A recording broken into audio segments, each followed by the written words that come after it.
Thousands of people have taken part in a far-right protest in central London this afternoon, led by activist Tommy Robison. There's also been an anti-racist counter-protest nearby.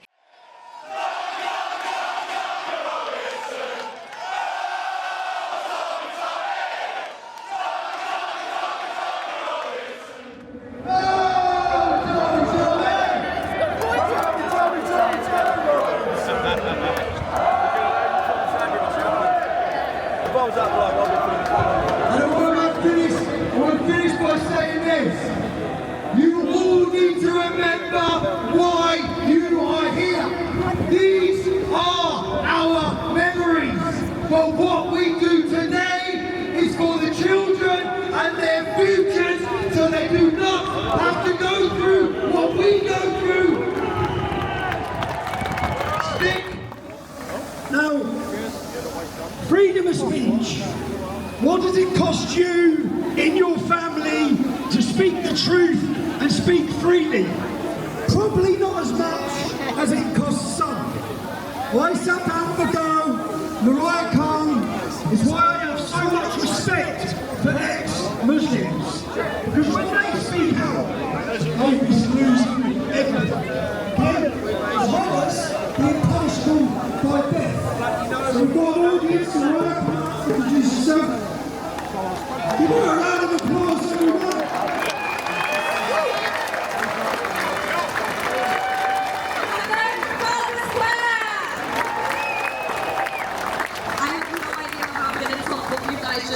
But I'm going to say a few words nonetheless. So Tommy Robison once said, courage comes with fear. Pretty deep, right? Because fear pushes each and every one of us outside our comfort zones. And that's why I'm standing talking to you here today. My mum always said, fear is a false emotion appearing real. F-E-A-R. But let's get one thing straight. None of you have come here today based on a false emotion. All I see is a crowd full of people who know exactly what they want and mean what they say. Each and every one of you here today is here because they care for and love this country. And it's time to stand your ground. For the last 15 years or so, whenever Tommy had the guts to say and confront the harsh realities of Islam in this country, his message fell on deaf ears, including mine. Not anymore. I had to leave this beautiful city, the country I was born in, to realize what horrors lie on the other side of various parts of the world. It's only now I realize what must be protected at all costs. It's not racist to care about your country. It's not racist to love your country. It's not far right to care about it. It should not upset the establishment or the media. And, sorry. In fact, it's your prerogative to do so. Most people here today, not least Tommy, would have been called any of these names, probably been cancelled to some varying degrees or at least vilified. I can't speak for everyone here, but what I can say is all I see is good, hard-working, concerned, loyal patriots dedicated to the preservation of their country and culture. And too damn right. Why not? Britain's amazing. This country's amazing. How have we got to the point where even a Union Jack flag on a window is frowned upon, but my entire neighborhood could be swimming in a flurry of red, green and white in support of Palestine? How did we get here? I'll tell you how. By being one of the most irresponsible and spineless countries in Europe. By embracing the very people who want to bring this nation to its knees. By that I mean for far too long we've allowed British culture to be pushed around while we bend over backwards to appease others. This needs to stop. We need to treat the degradation of our cities, including London, the spaces, the obsession with diversity, for the sake of it, and a massive no to anyone thinking they can operate parallel legal systems, Sharia or any other, in this country.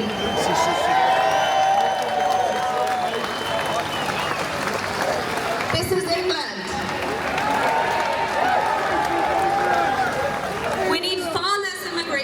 and much more integration. And let me be clear, we have no need for Sharia in this country as we have one of the most esteemed judicial systems in the world. Yes, we have problems, but they're nowhere near on the scale of countries grappling with 7th century tribal desert revenge laws. So thank you, Sharia, but we'll pass.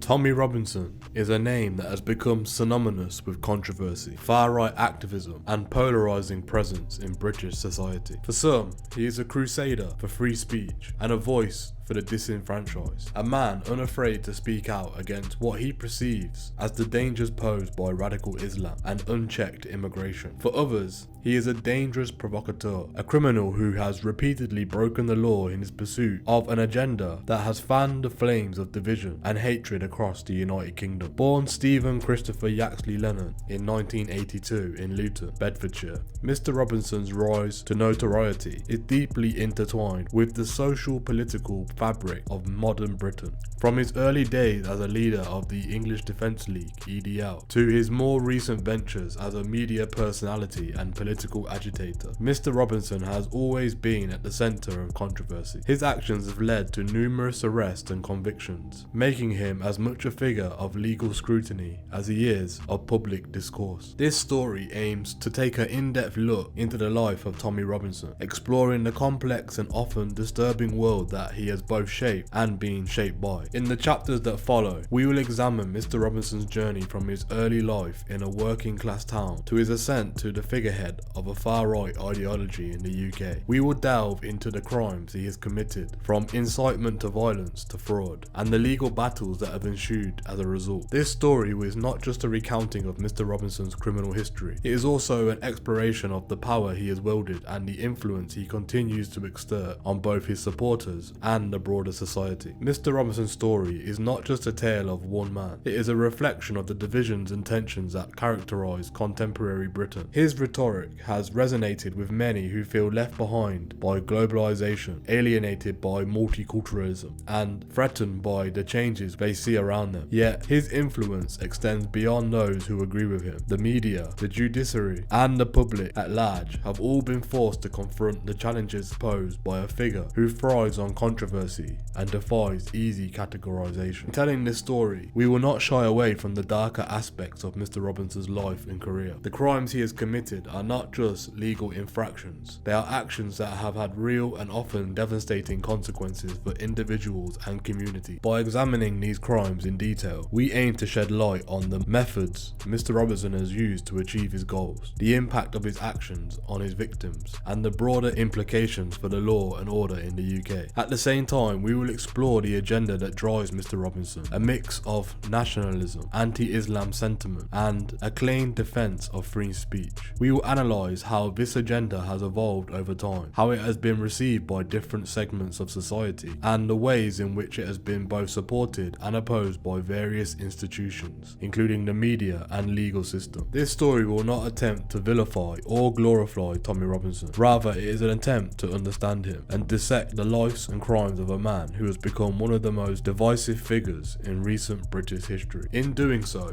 we hope to provide listeners with a comprehensive and nuanced view on a man who, whether we like it or not, has left an undeniable mark on the landscape of modern Britain. As we embark on this journey through the life and actions of Tommy Robinson, it is important to remember that this is not just a story about one individual, it is a story about the power of ideas, the consequences of extremism, and the complex interplay between crime, politics, and society in the modern world.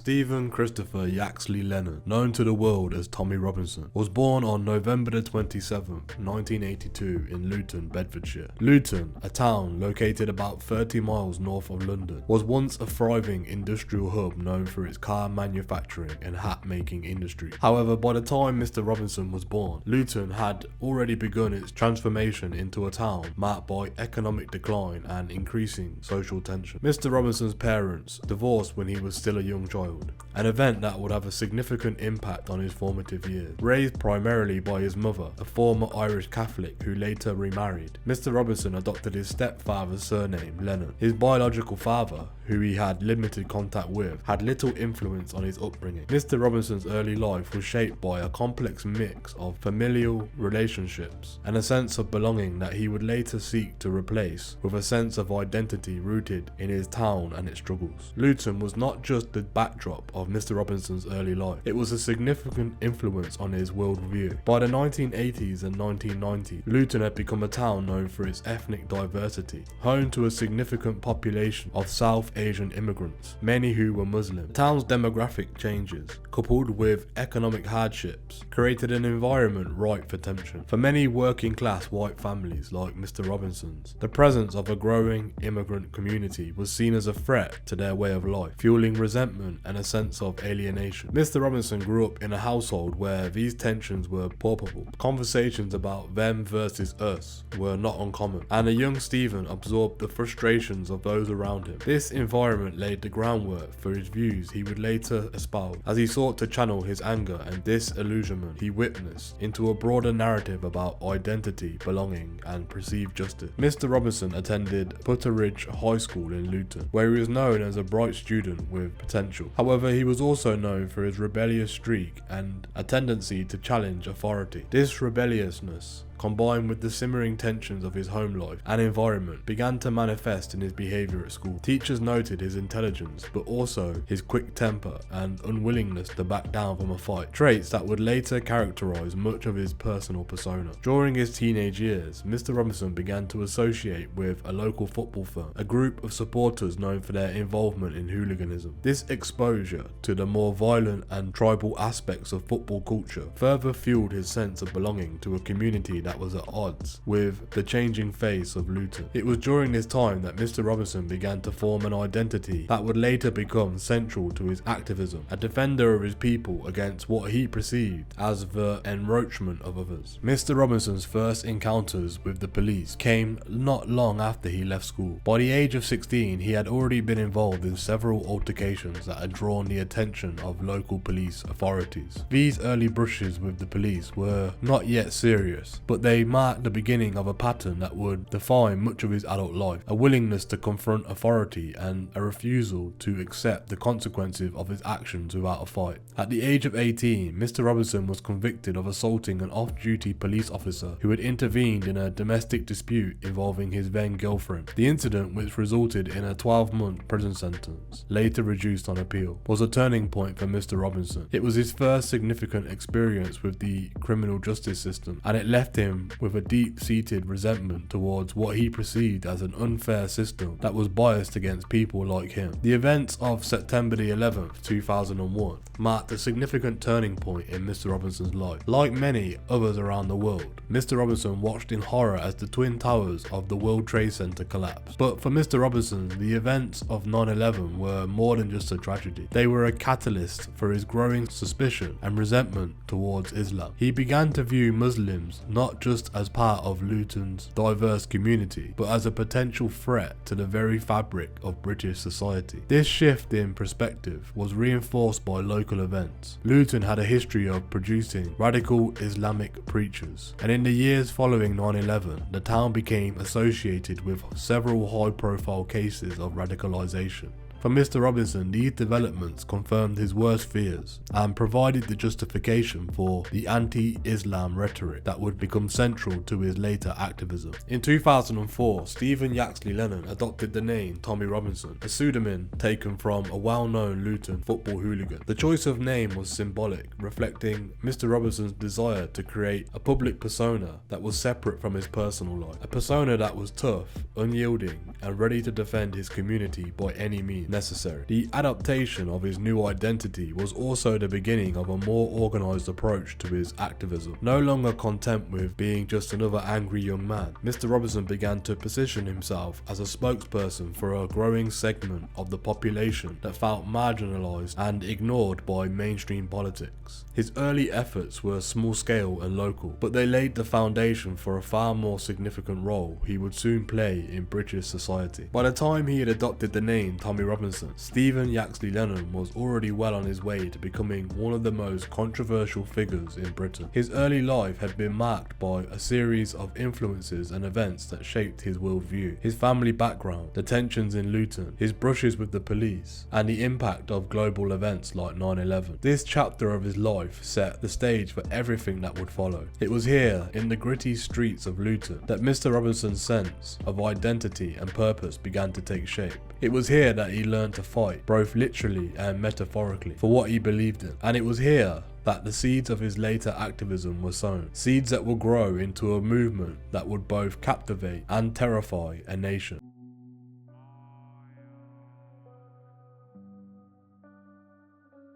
The year 2009 marked a pivotal moment in the life of Tommy Robinson. It was the year that saw the birth of the English Defence League, EDL, a far-right organisation that would catapult Mr. Robinson into the national spotlight. The EDL was formed in response to specific incidences in Luton, a protest by a group of radical Islamists against the return of British soldiers from Afghanistan. The protesters held signs denouncing the soldiers as butchers and baby killers, an act that ignited fury amongst many in the town, including Mr. Robinson. A parade to mark their return from Iraq, the end of their second tour of duty there in as many years.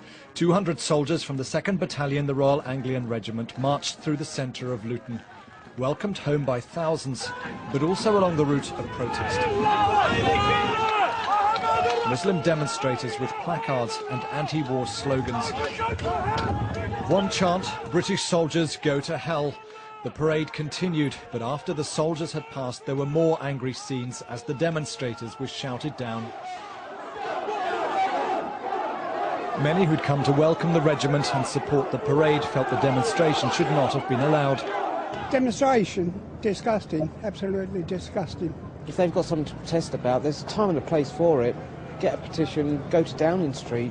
These guys are just doing a job for their country.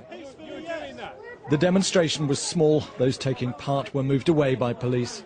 You'll always get a small minority who will abuse any situation. They're not representative of the community at large.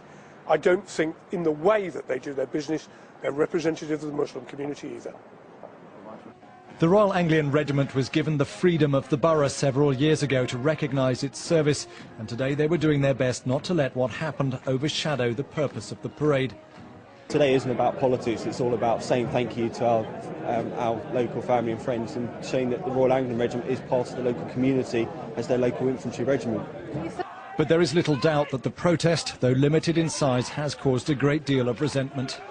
This incident became the catalyst for the formation of the EDL. Mr. Robinson and a small group of like-minded individuals saw the protest as a final straw in a series of provocations by what they perceived as an increasingly bold and unchallenged Muslim community. Mr. Robinson, already known locally for his outspoken views and his previous involvements in football hooliganism, seized the opportunity to organise a group that would stand against what they saw as the Islamisation of Britain. The EDL was initially a loose coalition of football hooligans, far-right activists, and disaffected working-class individuals who felt abandoned by the political establishment. They were united by a shared belief that Islam posed a direct threat to British culture and values. Mr. Robinson, with his charisma and street-smart persona, quickly emerged as the group's de facto leader. He took on the role as a spokesman, using his newfound platform to voice the frustrations and fears of those who felt marginalised in their own community. The EDL's first public demonstration took place in Luton in March 2009.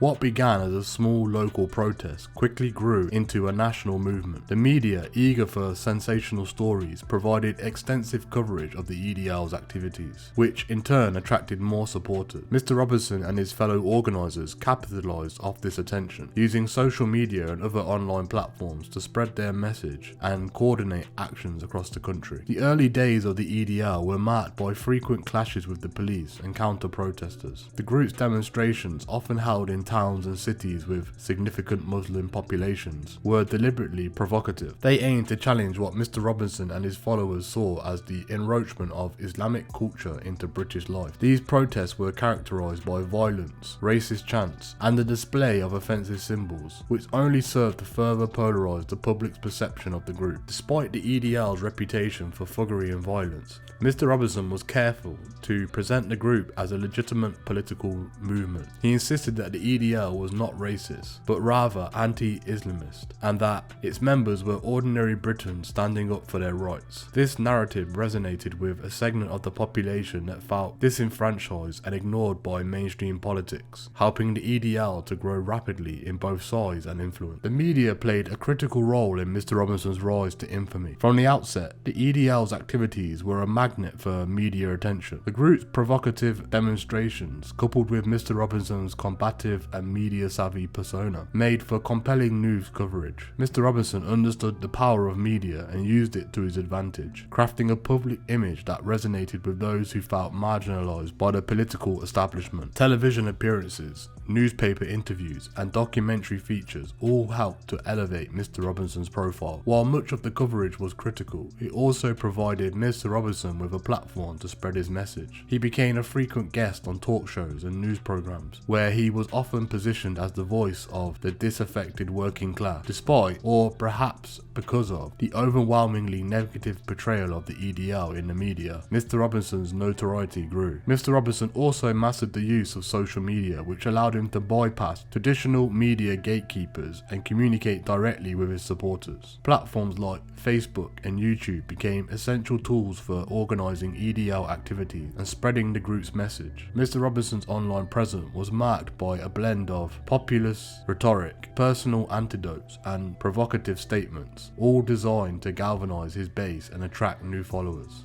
As the EDL grew, so did the level of violence associated with its activity. Mr. Robinson himself was no stranger to physical confrontations, and his leadership of the EDL was marked by numerous instances of public disorder. One of the most notorious incidents occurred in September 2009, when an EDL protest in Birmingham descended into chaos. The demonstration, which drew hundreds of EDL supporters, quickly turned violent as clashes broke out between protesters and counter-demonstrators. The resulting riot saw dozens of arrests and left several people injured. This incident was not an isolated one. Throughout 2009 and 2010, EDL protests frequently erupted into violence, with Mr. Robinson often at the centre of the action. His confrontational approach, both in person and in his rhetoric, made him a lightning rod for conflict. The repeated clashes with police and counter-protesters led to a series of arrests and court appearances for Mr. Robinson, further entrenching his reputation as a defiant and unrepentant figure. One of the most significant legal cases during this period was Mr. Robinson's 2011 conviction for leading an illegal demonstration on the roof of FIFA's headquarters in Zurich. Mr. Robinson and several other EDL members staged the protest to draw attention to FIFA's decision to ban the England football team from wearing poppies on their shirts during a match.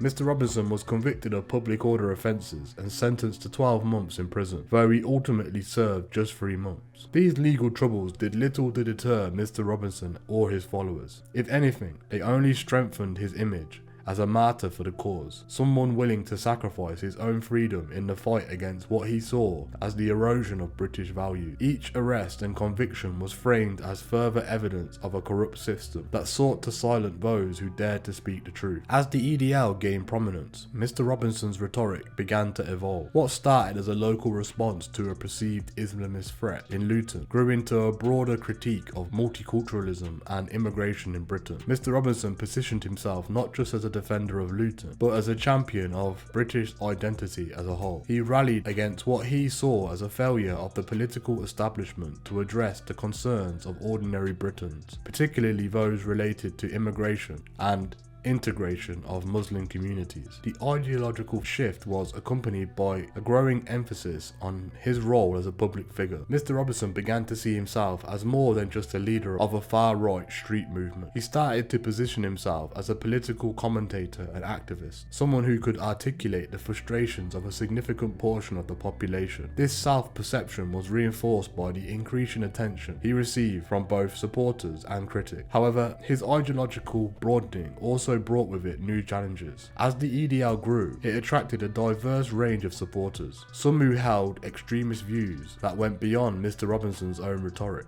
This led to internal tensions within the group, with Mr. Robinson struggling to maintain control over a movement that was becoming increasingly difficult to manage. By 2013, the EDL was beginning to show signs of strain. The group's rapid growth had brought with it a host of problems, including internal divisions and a deteriorating public image. Mr. Robinson, who had always insisted that the EDL was not a racist organisation, found himself increasingly at odds with some of the more extreme elements within the group. The turning point came in October 2013, when Mr. Robinson announced his departure from the EDL, citing concerns about the direction of the group was taking. Mr. Robinson stated that he could no longer control the extremist elements that had infiltrated the organisation. Basically, first of all, I believe what's happened with the English Defence League has had to happen. I believe the debate has had to be had, and I believe that for the last 4 years I've seen it as part of the solution. I believe the underswell and the feeling has had to get out there. I've then become of the belief that progressing, instead of being part of the solution, it may become part of the problem, which is not what I wanted. First of all, I apologise for the fact that what I've represented and said has not resonated individually with Muslims. I don't hate Muslims. I've said the whole way through this, I don't hate Muslims. And ourselves, we're both singing off the same hymn sheet. From Luton Town, it's a completely multicultural town, and from the day one in the English Defence League, we wanted to embrace everyone, all colours and all creeds. I have a passion to combat Islamist ideology, and I said it earlier, I want to lead a revolution against that Islamist ideology, but I don't want to lead a revolution against Muslims. I don't hate Muslims. And I went away for 18 weeks in October, and during that time it was the first time I'd had out of the English Defence League in 3 years, and it's quite a chaotic life to say the least. It has been chaotic with death threats or violent assaults or arrests. It's been chaotic. And then when I was away for 18 weeks, I was in solitary confinement. It gave me time to evaluate everything, think about everything, think about where I was going. I thought about how I neglected my wife, my children, my family. And I also thought about, what do we want?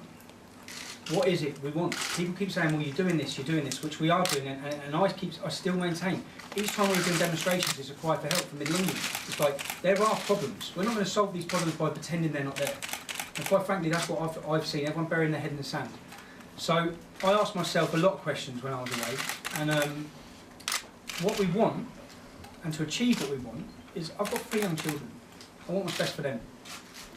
And what's best for them is to confront the problem, but I then realised that marching through the streets saying Allah, Allah, Huda is Allah, what we were actually doing is giving any moderates, any people who are willing to speak up against extremist voices, we're actually giving them something something to align themselves with extremists on the same issue, because we're offending all of them. So to solve the problem, we need the support, and we need to work with Muslims in this country to defeat Islamist ideology. And similar, Muslims need to work with non-Muslims to defeat the neo-Nazi ideology. Now, when I come out of custody, I've been gone 18 weeks. We had fought for 3.5 years to keep fascists, to keep racists out of the English Defence League. When I was away, there was an attempt at a coup which involved people turning on Kevin Carroll because he is of the same ethos and belief of what I want, and an attempted takeover. Now, I was released on tag. When I was released on tag, it's the first demonstration in 3 years I hadn't been to. And when I looked at that Manchester demonstration, and I saw flags and signs, white pride flags, I saw things that did not represent me. Yeah? And I've managed to steer this, very difficult, but when I was looking at it, I thought that does not represent me. And am I willing to be the public face for them? No, I'm not. And that's the big issue for me. That's when it started. This started in February. And I come out and look, I will not be the public face for them. And then I've said, when someone turns up at a demonstration and they lift up their top and they've got a picture of a mosque and it says boom, Muslims think they're offended and they're upset. We're offended by that. It's my face. Everyone here reports as a racist. It's me that takes the flak from it, and I have not once support that or believe it. I have to go pick my kids up from school and look at other parents and look at people judging me, everyone judging me on something, on actions of others. And I've been willing to wear that hat because I know how much this movement has meant to so many ordinary people. A lot of people want to tarnish all English Defence League supporters as extremist Nazis. They're not. Okay, the English Defence League, I've met the best people I've ever met in my life in that movement. And I believe they're discriminated against and frowned upon because they're working class. And there hasn't been a voice. And the biggest part of this which was hitting me so hard, is that I'm going to take that away from them. And so many people are going to feel let down from that. And there was another demonstration recently in Portsmouth, so that's come out. I'd made the decision, I told my family, which was the biggest relief they'd ever heard, that I'm leaving the English Defence League. When I looked at that, and I thought, I've gone, and you've not just these people back at our demonstration that I've been fighting to keep out, they've actually been invited back for this call for unity with the far right. Something I've never stood for and I wouldn't stand for. And then, from there, I've made the decision, and I didn't get involved with the English Defence League, and then Trummer Lee Ricky was brutally murdered. And it was at that point that I thought, you know what, everything went out the window for me. It was, again, passion took over, and everything took over, where I threw my life straight back into it. And for people to say this is easy, because I've heard many people say, oh, you're looking for the easy way out. This isn't easy. And the easy way out would have been to leave the English Defence League. Sitting here with these lads here, this ain't the easy way out for me. I'm going back to working class communities that are going to feel let down, and I've got to face them. And I can face them in the conscience that what I'm doing is the right thing. And what I'm doing, I believe, is a step in the right direction, not the wrong direction. And I'm not denouncing the fact that I wish to oppose Islamist ideology, and we have a passion, we both have a passion.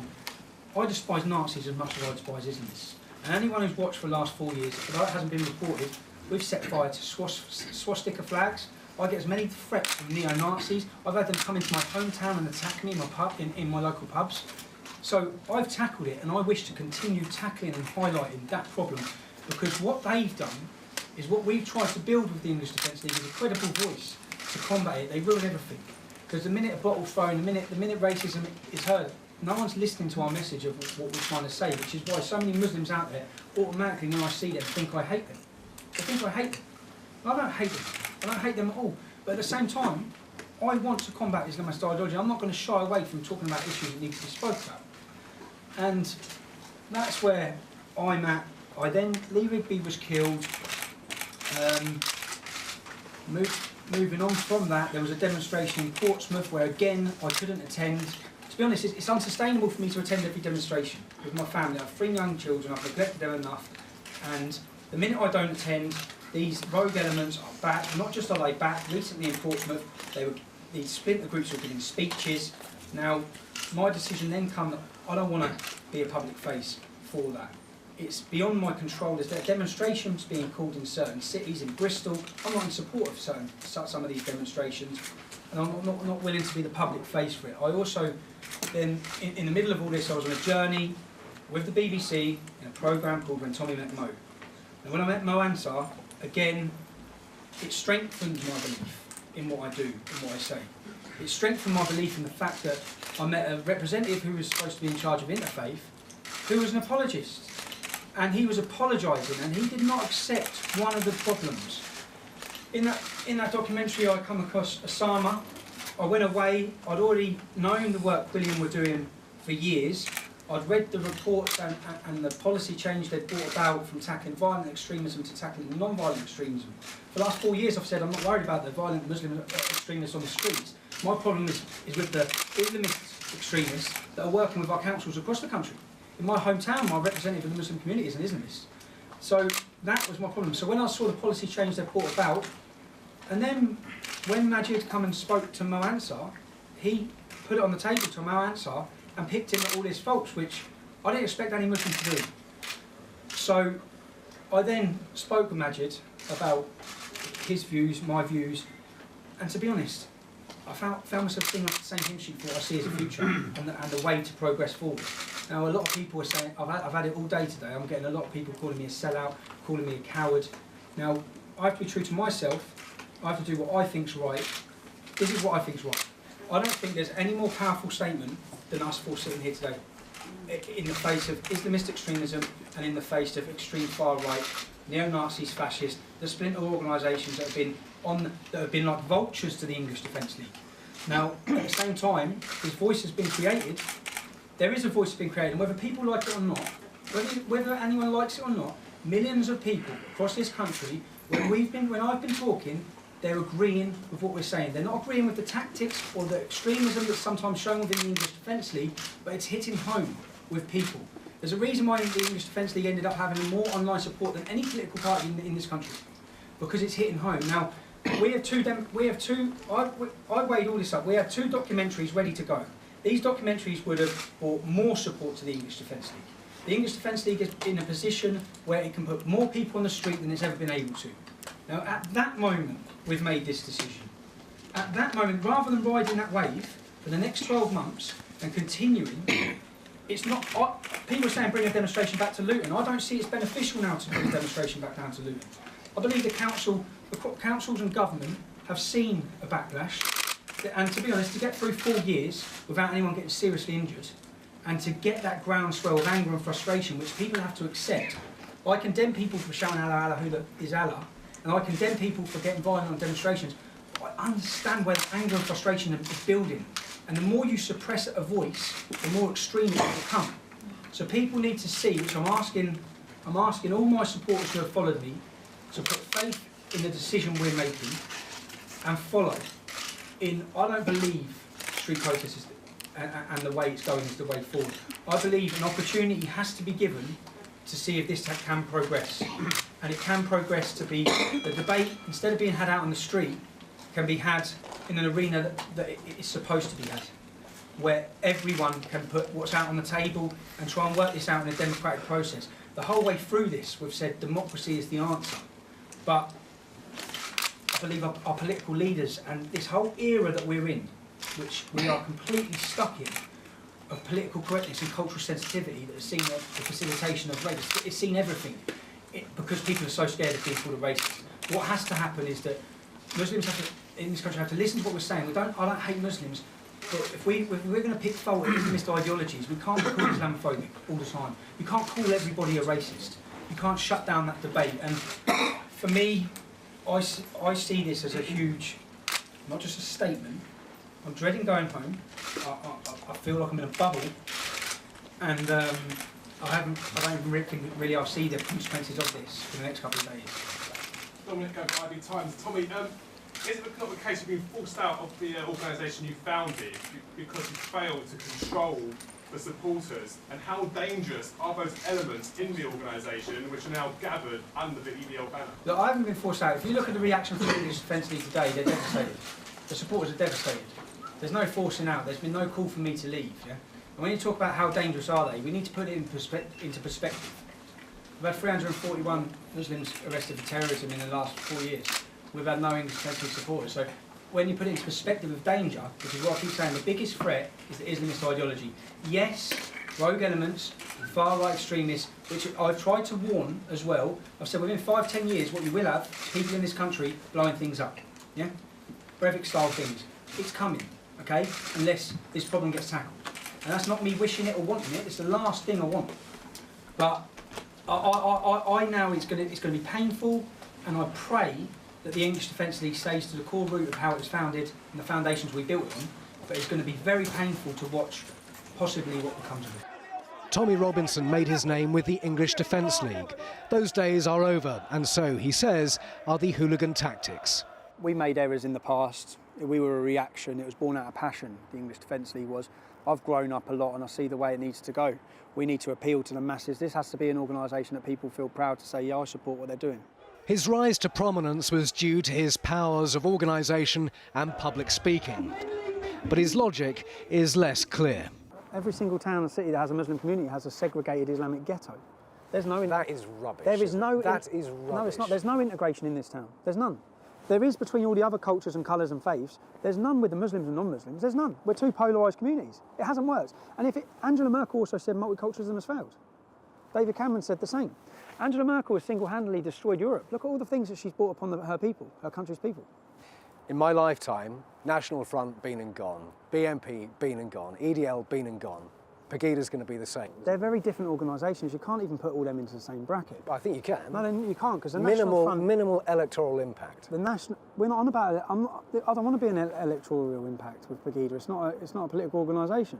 There's nothing the government fear more than a mass movement of people, and that's what we're looking to create. His departure marked the beginning of the end for the EDL as a significant political force. Without Mr. Robinson's leadership, the group splintered into various fractions, each with its own agenda, and its influence gradually faded. Mr. Robinson's decision to leave the EDL was seen by many as a pragmatic move, one that allowed him to distance himself from the group's increasingly toxic reputation while preserving his own credibility. However, it also marked a new chapter in his life, one in which he could seek to reinvent himself as a mainstream political figure, albeit one still deeply rooted in the controversial rhetoric that had defined his career. The years between 2009 and 2013 were transformative for Tommy Robinson. During this period, he went from being a local activist in Luton to a national figure whose name was synonymous with far-right extremism. The formation of the EDL provided Mr. Robinson with a platform he needed to spread his message, but it also exposed to him the harsh realities of leading a movement characterised by violence and internal strife. Mr. Robinson's rise to infamy was not without its costs. His involvement with the EDL brought him into a frequent conflict with the police, leading to numerous arrests and convictions. It also made him a deeply polarising figure, admired by some and reviled by many. Yet despite these challenges, Mr. Robinson emerged from this period with a heightened sense of purpose and determination to continue his fight, even if it meant doing so outside the confines of the EDL.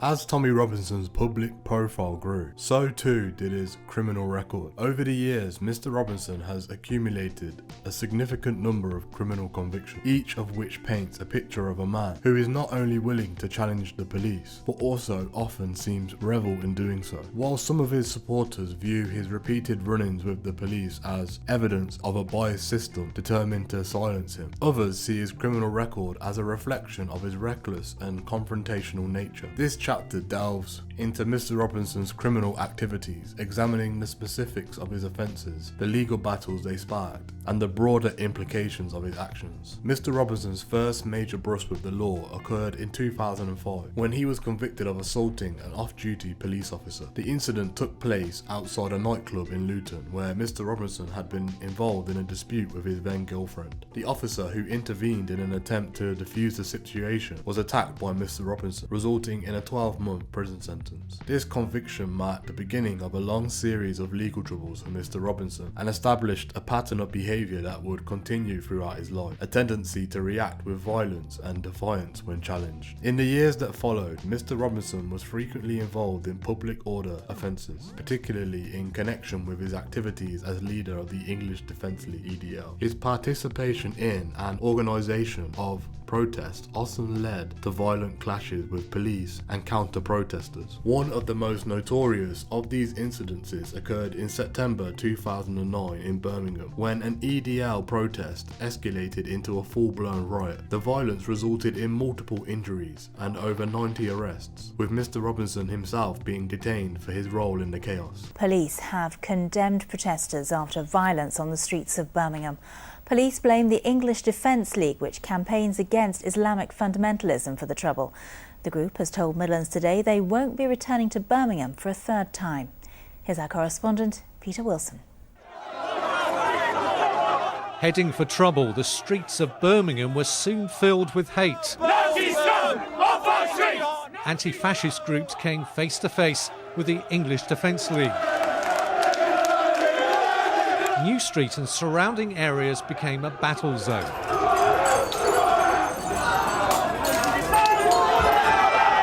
Everywhere the police stood in the middle. Some streets were sealed off.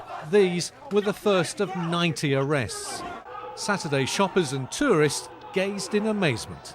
It's not great, is it? But we don't really know what's going on. I heard vile chanting against Muslims.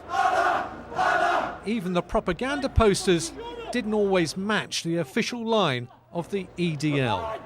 All we want is people to stop having terrorists in this country. On street corners, tensions bubbled away as young Asian youths flexed their muscles in the face of shaven-headed men. These people now, yeah, they're coming, what they do, kick us out of the country, our own country. Do you know what I mean? We ain't caused no harm today. We're here protesting. You see any violence? Anywhere? Nah. Who are the English Defence League? Some members are said to be linked to far-right groups. Few are willing to talk. One man from Carlisle agreed to speak to me. Hanging homosexuals from cranes, that's the sort of thing you expect real fascists to do. So I don't regard myself as far-right. I regard myself as hard-line anti-Islamist, yes. But I certainly don't agree that I'm far-right. I'm far from it. This was a massive police operation. 5 forces had their riot-trained teams in Birmingham, including the Metropolitan Police. They were gathering intelligence. Today, the police said that the English Defence League would not be welcomed back. If we saw the EDL arriving in our city again, you may saw them on Saturday wearing EDL T-shirts. If they're identifying as a group coming into protest, we now feel we can arrest them for preventing a breach of the peace. The cost in police resources has been enormous. Mr. Robinson's approach to these confrontations was always combative. He often positioned himself at the forefront of the EDL's actions, leading marches, giving inflammatory speeches, and engaging directly with both supporters and opponents. His willingness to incite and participate in violence became a hallmark of his public persona, reinforcing his image as a man who would stop at nothing to defend his beliefs. In addition to his public order offences, Mr. Robison has also been convicted of several fraud-related crimes. In 2012, he was sentenced to 10 months in prison for using a false passport to enter the United States. Mr. Robison had been banned from entering the country due to his criminal record, but attempted to circumvent this by using a friend's passport. He was caught upon arrival in New York and promptly deported back to the UK, where he faced charges for the offence. The passport fraud case was significant not just because of the crime itself, but it also highlighted Mr. Robinson's willingness to flout the law in pursuit of his goals. His actions were seen by many as reckless, particularly given his already high-profile status and likelihood of being caught. Mr. Robison, however, dismissed the seriousness of the crime, framing it as necessary measure to spread his message internationally. More damaging to Mr. Robinson's credibility, however, was his 2014 conviction for mortgage fraud. In this case, Mr. Robinson was found guilty of conspiring to obtain a mortgage by deception. He had lied about his income to secure a £160,000 mortgage, a crime that resulted in an 18-month prison sentence. The fraud case was a significant blow to Mr. Robinson's reputation, particularly amongst those who had supported him as a voice of integrity against a corrupt establishment. It also underscored a pattern of dishonesty and opportunism that many critics argued was at the heart of Mr. Robinson's character. One of the most high-profile legal battles involving Tommy Robinson has been his repeated brushes with contempt of court. These cases have drawn significant media attention and have become a focal point for debates about free speech, the right to a fair trial, and the limits of legal activism. The most notable of these cases occurred in May 2018, where Mr. Robinson was arrested and subsequently jailed for live streaming outside a court in Leeds. Can you get me a solicitor? Can you get me a solicitor? Can you just turn off your live stream? Can you get me a solicitor?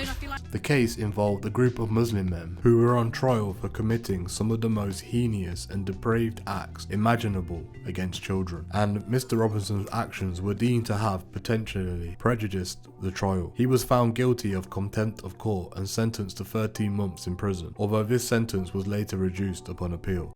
The appellant, Stephen Yaxley Lennon, was committed to prison for 13 months for contempt of court at Leeds Crown Court on the 25th of May 2018. The period of imprisonment included the activation of a 3-month suspended committal order made in Canterbury Crown Court a year earlier on the 22nd of May 2017 for contempt of court.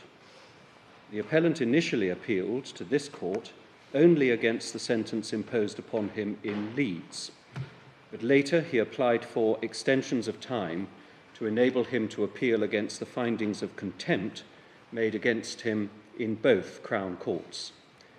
For the reasons given in the judgment which we now hand down, We refuse the extension of time in relation to the proceedings in Canterbury Crown Court.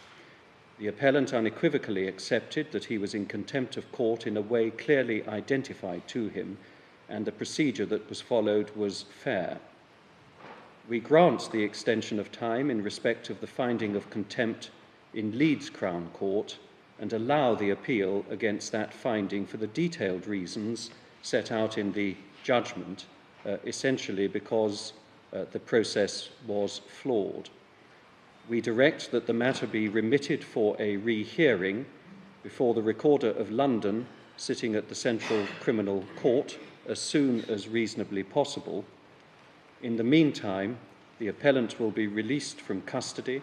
Mr. Robison's supporters rallied around him, arguing that his imprisonment was an attempt to silence him and pervert the exposure of issues surrounding Muslim grooming gangs. They portrayed him as a martyr of free speech, unjustly persecuted by a system that sought to protect political correctness at the expense of justice. However, legal experts and critics pointed out that Mr. Robison's actions were not about free speech, but about representing the rule of law. Contempt of court is a serious offence because it undermines the integrity of the judicial system process. By live streaming outside the court and commenting on the ongoing trial, Mr. Robison risked prejudicing the case and denying the defendants their right to a fair trial. The case highlighted the dangers of populist activism that disregards legal protocols and the potential consequences of such actions. Mr. Robinson's confrontational style had also led to several legal actions against him for harassment and defamation. One of the most significant of these cases involved Syrian refugee Jamal Hijazi, who sued Mr. Robinson for defamation in 2020. Mr. Robinson had posted a series of videos and comments online accusing Mr. Hijazi of being involved in violent behaviour at school, claims that were proven to be false. The court ruled in Mr. Hijazi's favour, ordering Mr. Robinson to pay £100,000 in damages. This defamation case was a clear example of the dangers inherent in Mr. Robinson's style of activism, which often involved making inflammatory and unverified claims about individuals or groups. While his rhetoric may resonate with his followers, it has also led to serious legal consequences, highlighting the fine line between free speech and defamation. In addition to defamation, Mr. Robison has also faced accusations of harassment. His confrontational approach often involves directly targeting individuals, whether they be journalists, politicians, or ordinary citizens. These actions have resulted in legal complaint and further damaged his public image, portraying him as a bully who uses intimidation and harassment to silence his critics. The cumulative effect of Mr. Robinson's criminal activities has had significant legal and social implications. On a personal level, his repeated convictions has resulted in numerous prison sentences, legal fees, and damaged reputations. While some of his supporters continue to view him as a victim of a biased system, others have become disillusioned with his increasingly erratic behaviour and legal troubles. On a broader level, Mr. Robinson's actions have sparked important debates about the limits of free speech, the role of the media in reporting on sensitive issues, and the responsibilities of activists who seek to challenge the status quo. His contempt of court cases in particular have highlighted the tension between the right to report on public interest issues and the need to protect the integrity of the judicial system. Mr. Robinson's legal battles have also had a significant impact on his financial status. The defamation case involving Jamal Hijazi, for example, left Mr. Robinson with a substantial financial burden, leading to claims that he was bankrupt. This in turn has affected his ability to continue his activism at the same level, forcing him to seek alternative means of financing his activities. Tommy Robinson's criminal record is a testament to a life defined by defiance and confrontation. From his early conviction for assaulting a police officer to his more recent legal battles over defamation and contempt of court, Mr. Robinson has consistently positioned himself as a man who is willing to challenge the law in pursuit of his own goals. While his supporters see this as evidence of his commitment to speaking truth to power, his critics argue that it reflects a pattern of recklessness, dishonesty, and a disregard for the rule of law. As we move forward, we will explore how Mr. Robinson's criminal activities and legal troubles have shaped his public image and influenced the trajectory of his life. We will also examine the broader implications of his actions both for himself and for the society that he continues to polarize.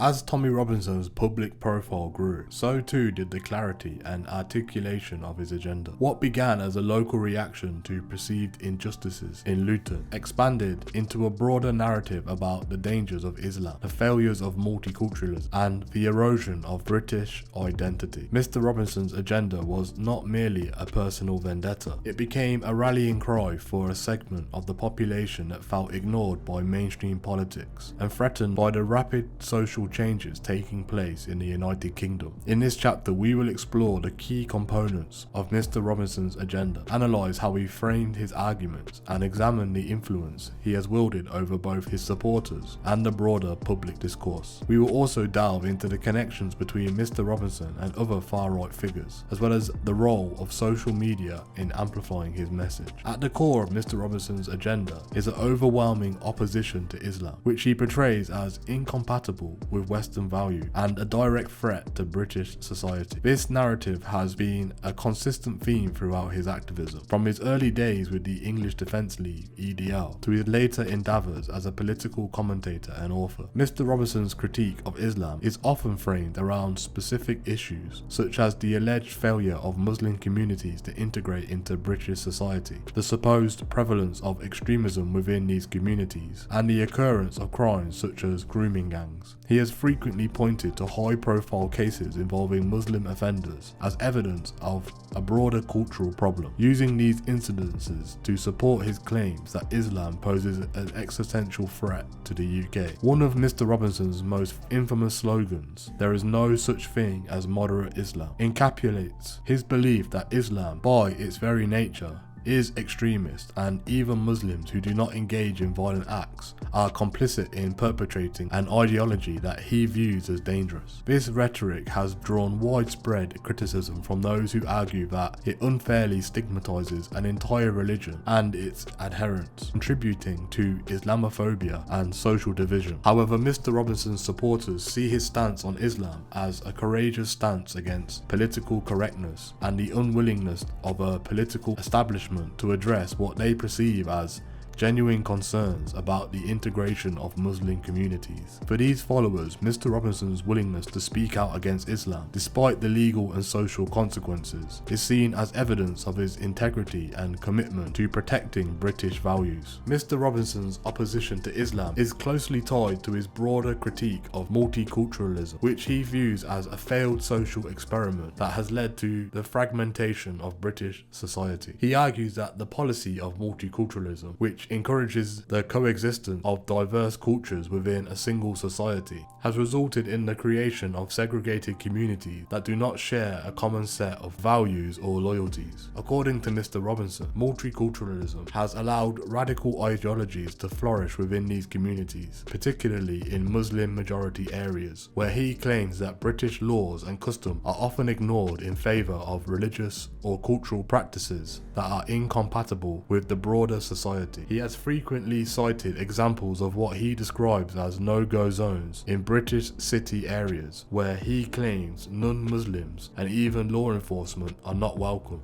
as evidence of the dangers of multiculturalism. Mr. Robinson's critique extends beyond just the Muslim community. He has also expressed concerns about immigration in general, arguing that large-scale influx of immigrants has diluted British culture and created economic and social pressures that are unsustainable. This anti-immigration stance is a common thread among far-right movements in Europe and has resonated with those who feel that their national identity is under threat. Critics of Mr. Robinson's views on multiculturalism argue that his rhetoric is simplistic and ignores the complexities of integration and cultural exchange. They point out that his claims about no-go zones and the incompatibility of certain cultures with British values are not supported by evidence and contribute to fear-mongering and division. Another central pillar of Mr. Robinson's agenda is his advocacy for free speech, particularly as it relates to the ability to criticise Islam and immigration policies without facing legal repercussions or social ostracism. Mr. Robinson often frames his legal battles, particularly those involving charges of hate speech or contempt of court, as attacks on his right to speak freely about issues that he believes are deliberately being suppressed by the government and the media. Mr. Robison's stance on free speech is closely linked to his broader critique of what he sees as the establishment, a term he uses to describe the political, media and judicial elites, who he claims are intent on silencing dissent and imposing a politically correct agenda on the country. He argues that these elites are more interested in protecting minority groups and maintaining social harmony than addressing the legitimate concerns of ordinary Britons. This framing of the issue has resonated with many who feel like their voices are being ignored or censored in the public debate. Mr. Robison's narrative positions him as a martyr of free speech, someone who is willing to suffer legal consequences in order to speak the truth as he sees it. This has helped to build a loyal fan base of supporters who see themselves as engaged in a broader struggle against censorship and the erosion of civil liberties. However, critics argue that Mr. Robison's actions often cross the line from free speech into hate speech, incitement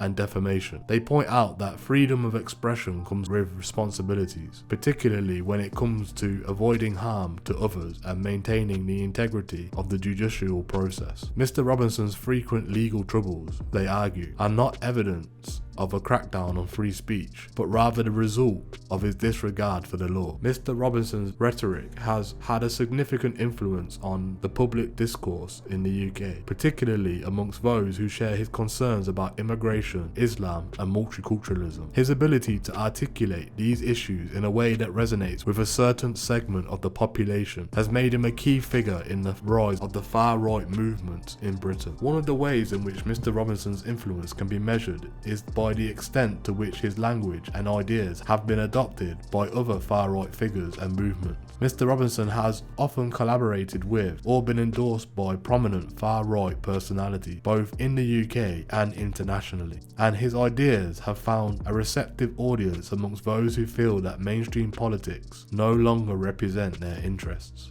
Mr. Robison's use of social media has also played a crucial role in spreading his message. Platforms like Facebook, Twitter and YouTube have allowed him to reach a global audience, bypassing traditional media outlets that he claims are biased against him. His online presence is characterized by a blend of personal storytelling, political commentary and proactive statements, all designed to engage and mobilize his followers. However, Mr. Robison's influence is not limited to his supporters. His rhetoric has also had a significant impact on the broader public debate, particularly around issues of free speech, extremism and the role of the media. Mr. Robison's ability to generate headlines and provoke reactions from both supporters and critics has ensured that his ideas remain a part of the national conversation, even as his actions continue to polarize public opinion. Mr. Robison's influence extends beyond the UK, as he has cultivated connections with far-right figures and movements across Europe and the United States. These connections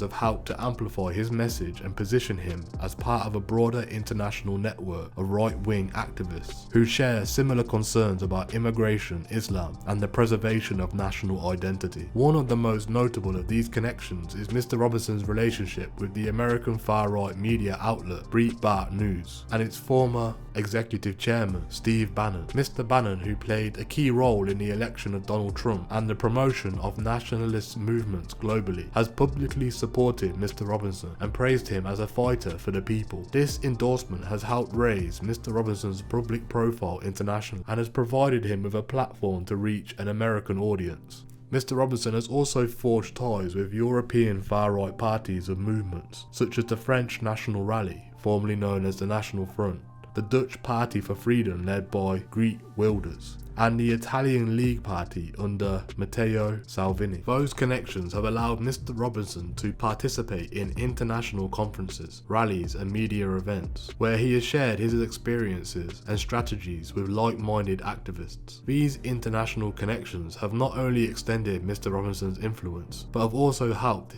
to legitimize his agenda in the eyes of his supporters. By aligning himself with prominent figures in the global far-right movement, Mr. Robison has been able to position himself as part of a larger struggle against what he sees as forces of globalization, multiculturalism, and political correctness. Social media has been a crucial tool in Mr. Robinson's rise to prominence. From the early days of the EDL to his more recent activities as an independent activist and commentator, Mr. Robinson has used platforms like Facebook, Twitter, and YouTube to spread his message, organise events, and engage directly with his followers. Mr. Robinson's social media strategy is characterised by its directness and accessibility.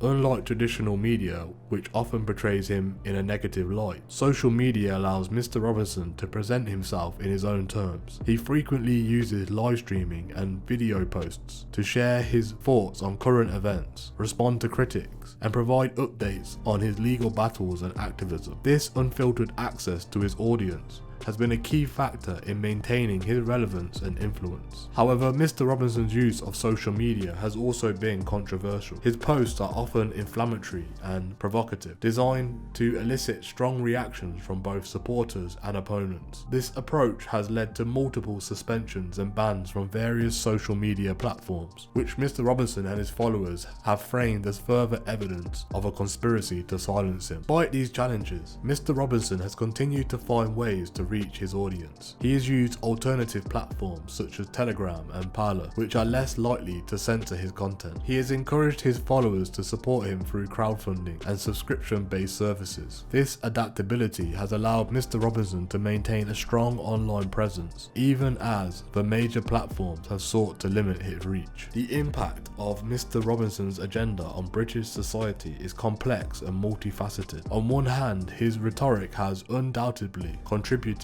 to the rise of far-right sentiment in the UK, emboldening those who share his views and inspiring a new generation of activists who see him as a role model. His influence can be seen in the proliferation of far-right groups and movements that have adopted similar language and tactics. On the other hand, Mr. Robinson's activities have also sparked significant resistance. Anti-racist and anti-fascist groups have mobilised in response to his actions, leading to large-scale counter-protests and campaigns aimed at countering his influence. Mr. Robinson's legal battles and public controversies have also prompted widespread debates about the limits of free speech, the role of the media, and the responsibilities of public figures. Mr. Robinson's influence has also had a polarising effect on British politics. His critiques of Islam, multiculturalism, and immigration have formed mainstream politicians to address these issues, often in ways that reflect the growing concerns of a segment of the population. However, this has also led to increased tensions and divisions within British society, as Mr. Robinson's rhetoric has often been seen as inflammatory rather than addressing the underlying issue. Mr. Robinson's agenda, characterised by his opposition to Islam, critique of multiculturalism, defence of free speech, and use of social media, has left a lasting mark on British society. His influence extends beyond his immediate followers, shaping a broader public debate and forcing politicians, journalists, and ordinary citizens to confront uncomfortable questions about identity, integration, and the limits of free expression. While Mr. Robinson remains a deeply controversial figure, there is no denying that his ideas have resonated with a significant portion of the population. His ability to articulate the frustrations and fears of those who feel left behind by social and political changes have ensured that his message continues to be heard, even as he faces legal challenges and social opposition. As we continue to explore Mr. Robinson's life and influence, we will see how his agenda has evolved over time and how he has adapted to the changing political landscape. We will also examine the long-term impact on his rhetoric on British society and the challenges it poses for those who seek to build a more inclusive and coercive nation.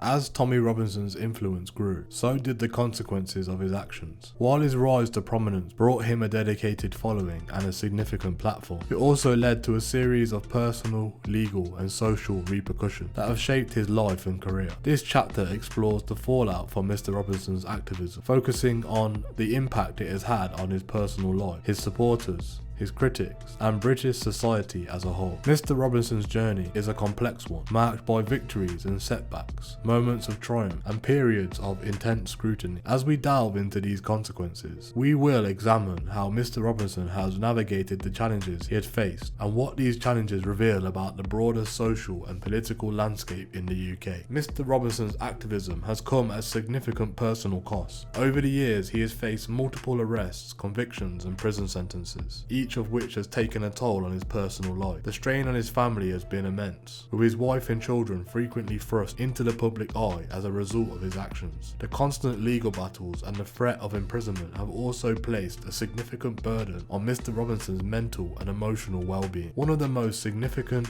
personal repercussions for Mr. Robinson has been the financial cost of his activism. Legal fees, fines, and damages from defamation cases have drained his resources, leading to claims of bankruptcy. The financial strain has forced Mr. Robinson to rely heavily on crowdfunding and donations from his supporters, further entrenching his dependence on his base and limiting his ability to pursue mainstream opportunities. Despite these challenges, Mr. Robinson has remained defiant, often framing his financial and personal struggles as further evidence of his martyrdom for the cause. This narrative has resonated with his personal supporters, who see his sacrifices as proof of his commitment to the fight against what they perceive as injustices of the establishment. Mr. Robinson's followers, many whom are drawn from the working class community that feel neglected by mainstream politics, have also faced significant consequences as a result of their association to him. Participation in EDL protests and other demonstrations organised by Mr. Robinson has often led to arrests, job losses, and social ostracism. The stigma of being associated with a far-right figure like Mr. Robinson has made it difficult for many of his supporters to maintain stable employment or social relationships. For some, the fallout has been even more severe. Instances of violence and criminal activity linked to EDL events have led to long-term legal consequences for those involved. Mr. Robinson's rhetoric, which often encourages direct action and confrontation, has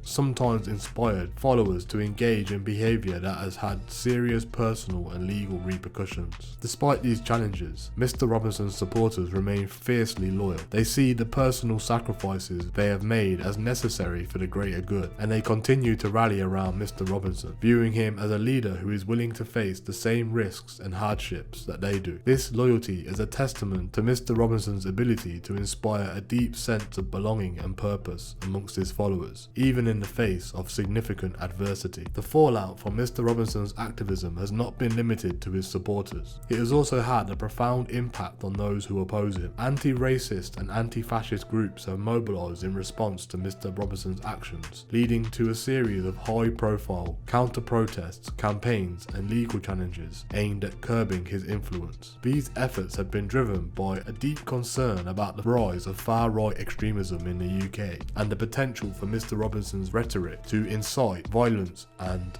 hatred. Critics of Mr. Robinson have also been active in the media, using platforms like television, radio, and print to challenge his narrative and expose the dangers of his ideology. Documentaries, investigative reports, and opinion pieces have sought to counter Mr. Robinson's claim and present a more nuanced view of the issues he raises. These efforts have played a crucial role in shaping public perception of Mr. Robinson, particularly amongst those who might be swayed by his arguments. However, the response from critics has not been without its challenges. Mr. Robinson's ability to frame himself as a victim of censorship and political persecution has resonated with many, leading to accusations that the efforts to silence him are only serving to strengthen his cause. This has created a complex dynamic in which attempts to counter Mr. Robinson's influence often end up in amplifying his message and reinforcing his position as a martyr for free speech. One of the most significant areas of fallout from Mr. Robinson's activities has been in the legal realm. As previously discussed, Mr. Robinson has faced numerous legal battles, from convictions for public order offences and fraud to high-profile contempt contempt of court cases. These legal challenges have had a profound impact on Mr. Robinson's life, both in terms of direct consequences of imprisonment and fines, and in the way that they have shaped his public image. Mr. Robinson's legal troubles have also had broader implications for the UK legal system. His contempt of court cases in particular has sparked important debates about the balance between free speech and the right to a fair trial. The media coverage of these cases has highlighted the challenges faced by the judiciary in dealing with high-profile figures like Mr. Robinson, who used their platform to challenge legal norms and push the boundaries of acceptable behaviour. In addition to these high-profile cases, Mr. Robinson has also faced numerous other legal challenges, including defamation suits, harassment claims, and breaches of bail conditions. Each of these cases has added the cumulative burden on Mr. Robinson, creating a legal quagmire that has consumed much of his time and resources. Beyond the personal and legal fallout, Mr. Robinson's activities have had significant social and political consequences. His rhetoric has contributed to the polarisation of British society, increasing tensions between different communities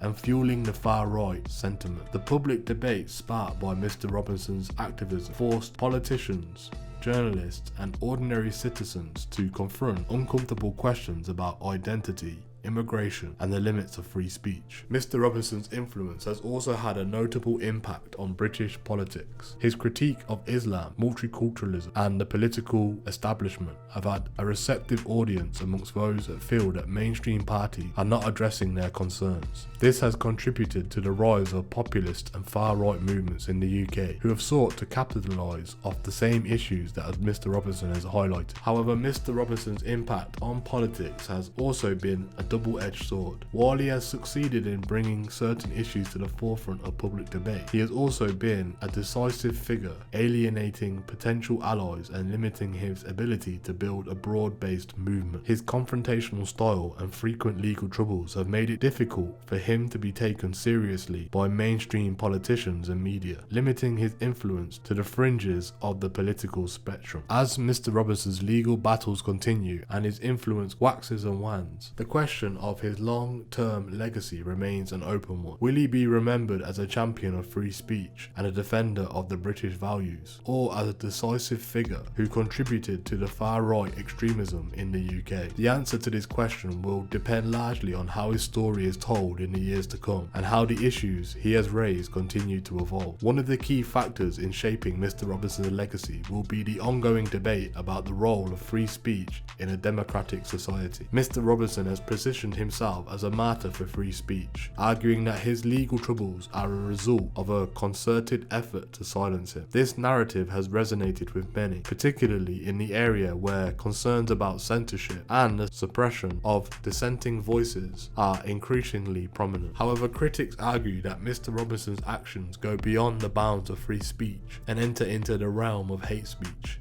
incitement and defamation. They contend that his legacy should not be seen as one of a principled resistance, but one of reckless disregard for the consequences of his words and action. This debate will be central to how Mr. Robinson is remembered and will likely continue long after his legal battles are over. The fallout from Mr. Robinson's activism is complex and multifaceted, reflecting the broader social and political tensions that his rhetoric has both exploited and exuberated. His personal and financial struggles, the impact on his supporters, the reaction from his critics, and the legal and social consequences of his actions all contribute to a portrait of a man who is as polarizing as he is influential. As we move forward, we will continue to explore the various dimensions of Mr. Robinson's influence and the broader implications of his activities for British society. While the full impact of Mr. Robinson's legacy may not be clear for some time, it is evident that he has played a significant role in shaping the public discourse on some of the most contentious issues of our time.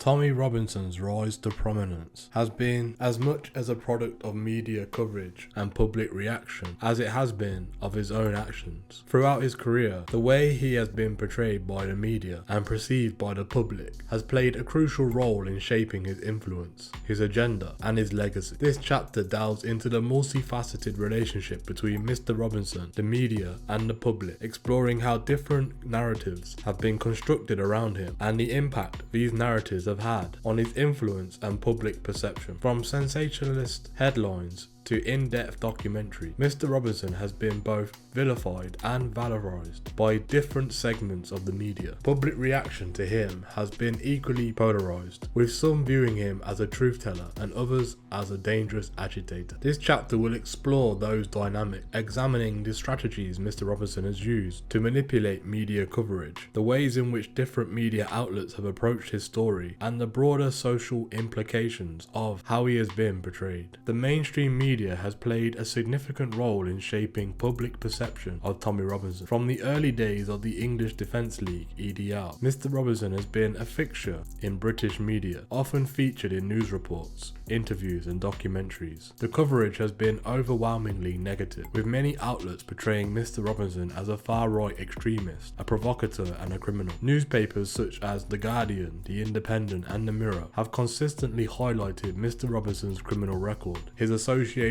with far-right groups, and the violent nature of many EDL demonstrations. These outlets have framed Mr. Robinson as a symbol of the dangers posed by rising populism and far-right extremism in the UK, often linking him to the broader trends such as Brexit and the global resurgence of nationalist movement. Television networks like the BBC and Channel 4 have produced several documentaries and investigative reports on Mr. Robinson, exploring his background, his beliefs, and the impact of his activism. These programs have often sought to expose the darker side of Mr. Robinson's activity, including his connections to violent extremists and social harm caused by his rhetoric. Despite this largely negative coverage, Mr. Robinson has proven adept to using the media to his advantage. He frequently appears on talk shows and news programs where he portrays himself as a victim of the media bias and censorship. By engaging directly with hostile interviewers, Mr. Robinson has been able to position himself as a fighter for free speech and a defender of ordinary Britons against the perceived elitism and mainstream media. This narrative has resonated with his supporters, who often view media criticism of Mr. Robinson as evidence of a concerted effort to silence dissenting voices. While the mainstream media has largely been critical of Mr. Robinson, alternative media outlets and social media platforms have provided him with a more sympathetic audience. Online platforms such as YouTube, Facebook, and Twitter have been instrumental in Mr. Robinson's ability to bypass traditional media gatekeepers and communicate directly with his followers. Mr. Robinson's use of social media is characterized by its immediacy and accessibility. He frequently posts live videos, updates, and commentary on current events, often framing his posts as an alternative to the fake news produced by mainstream outlets. This direct engagement with his audience has allowed Mr. Robinson to cultivate a loyal following that sees him as a truth teller in a world of media manipulation. Alternative media outlets, particularly those on the right, have also played a key role in amplifying Mr. Robinson's message. Websites like Breitbart News, Rebel Media, and various far-right blogs have provided Mr. Robinson with a platform to articulate his views on Islam, immigration, and the British political establishment. These outlets often portray Mr. Robinson as a courageous figure standing up against political correctness and the erosion of national identity, and they have helped to legitimize his agenda in the eyes of his supporters. Mr. Robinson's relationship with social media has not been without its challenges. He has faced multiple bans and suspensions from platforms like Twitter, Facebook, and YouTube, often for violating terms of service related to hate speech and indictment. However, these actions have only reinforced Mr. Robinson's narrative of being persecuted by powerful elites, and he has used these bans as a rallying point to galvanise his supporters. The role of alternative media and social media in Mr. Robinson's rise highlights the changing dynamics of how public figures can influence public opinion. In an era where traditional media is often viewed as suspicious, figures like Mr. Robison have been able to leverage the democratizing power of the internet to build significant followings and shape public discourse outside of mainstream channels. Public reaction to Tommy Robison has been deeply divided, reflecting broader social tensions around the issues of immigration, Islam, and national identity. For his supporters, Mr. Robison is a hero who speaks truth to power, someone who is willing to risk his freedom and reputation to address issues that the political and media establishment refuse to confront. These supporters often come from working class backgrounds and feel that their concerns about impacts on immigration and multiculturalism have been ignored by the political elite. Mr. Robison's supporters are particularly vocal on social media, where they often share and promote his content, organising events and mobilise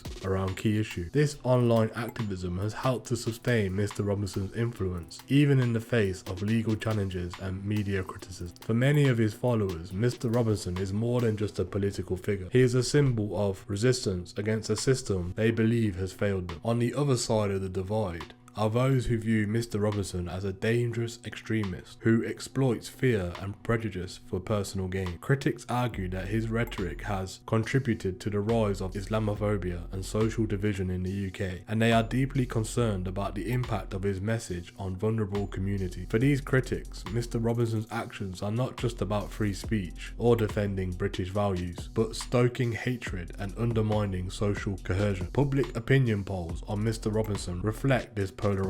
While he has a dedicated base of support, he is also one of the most controversial figures in the British public life. Polls often show a significant percentage of the population holding a negative view of Mr. Robison, with many seeing him as a symbol of the darker side of British nationalism. The division in public opinion highlights the broader social challenges that Mr. Robison's rhetoric taps into. Issues of identity, integration, and national sovereignty are deeply contested in the UK, and Mr. Robison has positioned himself at the centre of these debates. His ability to polarize public opinion speaks to the power of his message and the deep-seated anxieties that it addresses. Over the years, several documentaries and investigative reports have been produced about Tommy Robison, each offering a different perspective on his life and influences. These documentaries have been important in shaping public understanding of Mr. Robison, providing an in-depth analysis of his background, beliefs, and the impact of his activism. One of the most notable documentaries is Channel 4's The Real Tommy Robison, which aired in 2019. The programme provided a comprehensive overview of Mr. Robison's life, from his early days in Luton to his rise as a leader of the EDL and his subsequent legal battle. The documentary painted a complex picture of Mr. Robison, highlighting both the legitimate concerns of his supporters and the dangers of his rhetoric, while it also features interviews with former associates, journalists, and members of the Muslim community, offering a balanced view of Mr. Robison's impact on British society. Another significant documentary is the BBC's Panorama episode titled Tommy Robison, The Hate I Taught, which focused on the influence Mr. Robison has had on his followers and the broader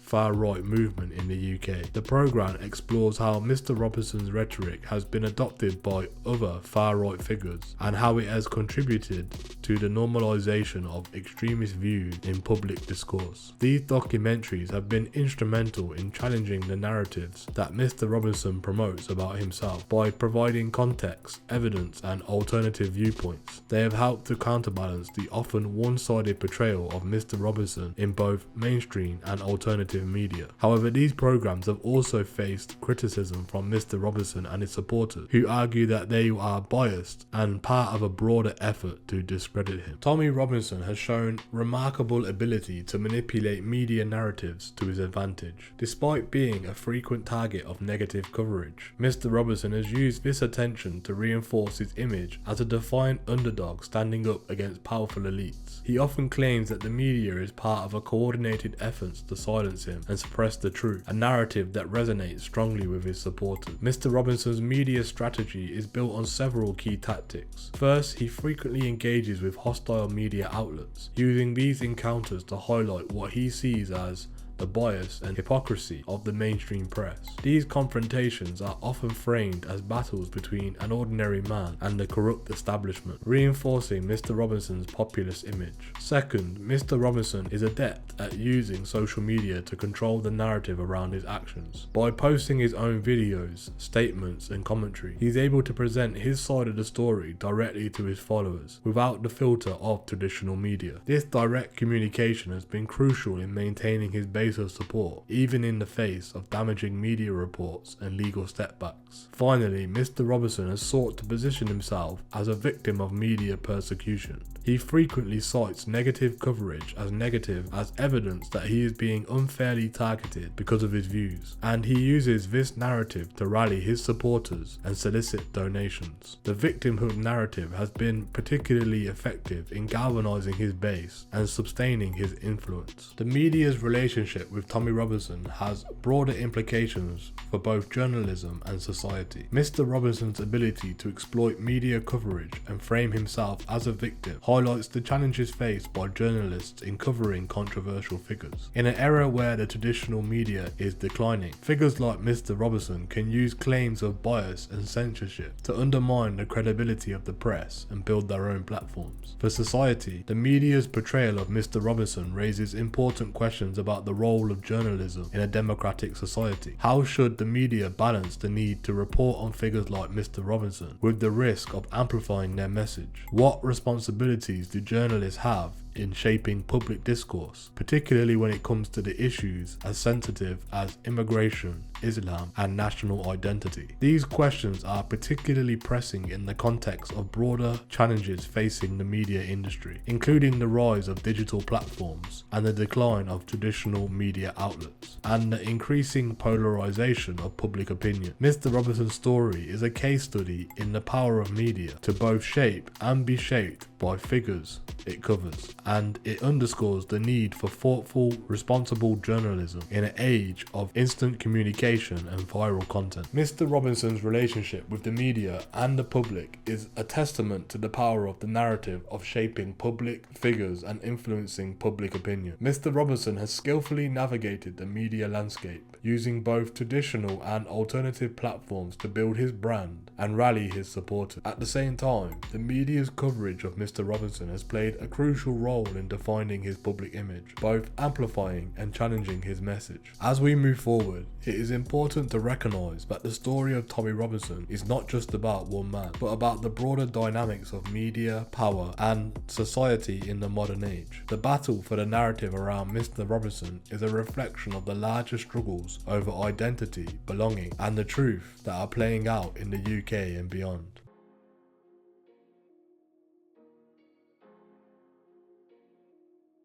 As we near the conclusion of this exploration into the life and influence of Tommy Robinson, it is essential to step back and critically reflect on his legacy. Mr. Robinson's journey from a working class town in Luton to becoming one of the most polarising figures in British society raises profound questions about extremism, free speech, the power of media, and the social fabric of the United Kingdom. This chapter will provide a comprehensive analysis of these themes, considering what Mr. Robinson's life reveals about the state of contemporary Britain and the challenges it faces. Mr. Robinson's story is not just about the man himself, but about the broader social forces that have enabled his rise and sustained his influence. By examining these forces, we can gain a deeper understanding of the underlying tensions in British society and the ways in which they have been both reflected and inflamed by Mr. Robinson's activism. One of the most significant and contentious aspects of Mr. Robinson's legacy is his claim to be a champion of free speech. Throughout his career, Mr. Robinson has consistently framed his legal battles and public confrontations as struggles for the far right to speak openly about issues that others are too afraid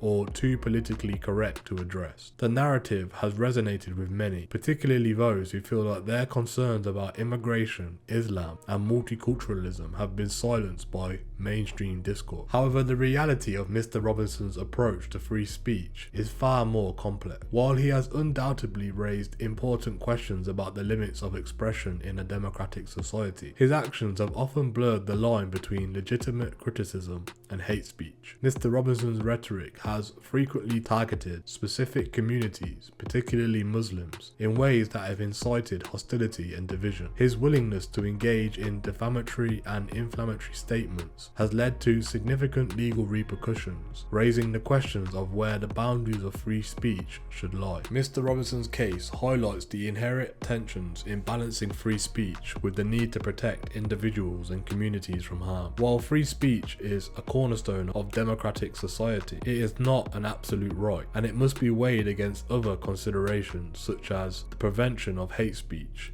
incitement to violence, and the protection of fair trial rights. Mr. Robinson's legacy forces us to grapple with these difficult questions and to consider how we can protect free expression whilst also maintaining social cohesion and respect for the rules of law. At the heart of Tommy Robinson's agenda is a profound concern with the issues of identity and belonging. His rhetoric often centres on the idea that British identity is under threat from external forces, particularly from the perceived encroachment of Islam and the failure of multiculturalism. For Mr. Robinson and his supporters, this perceived threat is not just about cultural differences, but about the very survival of British values and traditions. Mr. Robinson's focus on identity resonates with a segment of the population that feels disconnected from the changes that have taken place in British society over the last few decades. Economic globalisation, mass immigration, and the rise of multiculturalism have all contributed to a sense of dislocation and loss amongst some communities, particularly those in post-industrial areas like Luton. Mr. Robinson's narrative offers these individuals a way to make sense of their experiences and to assert a sense of belonging in a rapidly changing world. However, Mr. Robinson's approach to identity is deeply exclusionary. By framing British identity in narrow ethno-nationalist terms, he effectively marginalises those who do not fit into his vision of what it means to be British. This exclusionary approach has contributed to social division and has made it more difficult for Britain to navigate the challenges of diversity and integration. Mr. Robinson's legacy, therefore, raises important questions about how we define national identity and how we can build a more inclusive sense of belonging in a diverse society. Another critical aspect of Mr. Robinson's legacy is the role of the media in amplifying and at times legitimizing his message. As discussed in previous chapters, Mr. Robinson has skillfully used both mainstream and alternative media to build his platform and spread his ideas. His ability to manipulate media narratives has been a key factor in his rise to prominence and in sustaining his influence over time. The media coverage of Mr. Robinson reflects broader challenges in how we report on extremism and populism. On one hand, the media has a responsibility to inform the public about figures like Mr. Robinson, who have had a significant impact on public discourse. On the other hand, there is a risk that excessive coverage can inadvertently amplify extremist views and lend them undue legitimacy. This balance between these competing imperatives is difficult to strike, and Mr. Robinson's case illustrates the potential pitfalls of media coverage that is either too sensationalistic or too dismissive. Mr. Robinson's legacy thus forces us to reflect on the role of media in shaping public perceptions of extremism and on the ethical responsibilities that journalists have in covering such figures. It also raises questions about the ways in which social media platforms have been used to bypass traditional media gatekeepers, creating new opportunities for extremist voices to reach a broad audience. Mr. Robinson's influence extends beyond his immediate followers. It has a broader impact on British politics. His rhetoric on immigration, Islam,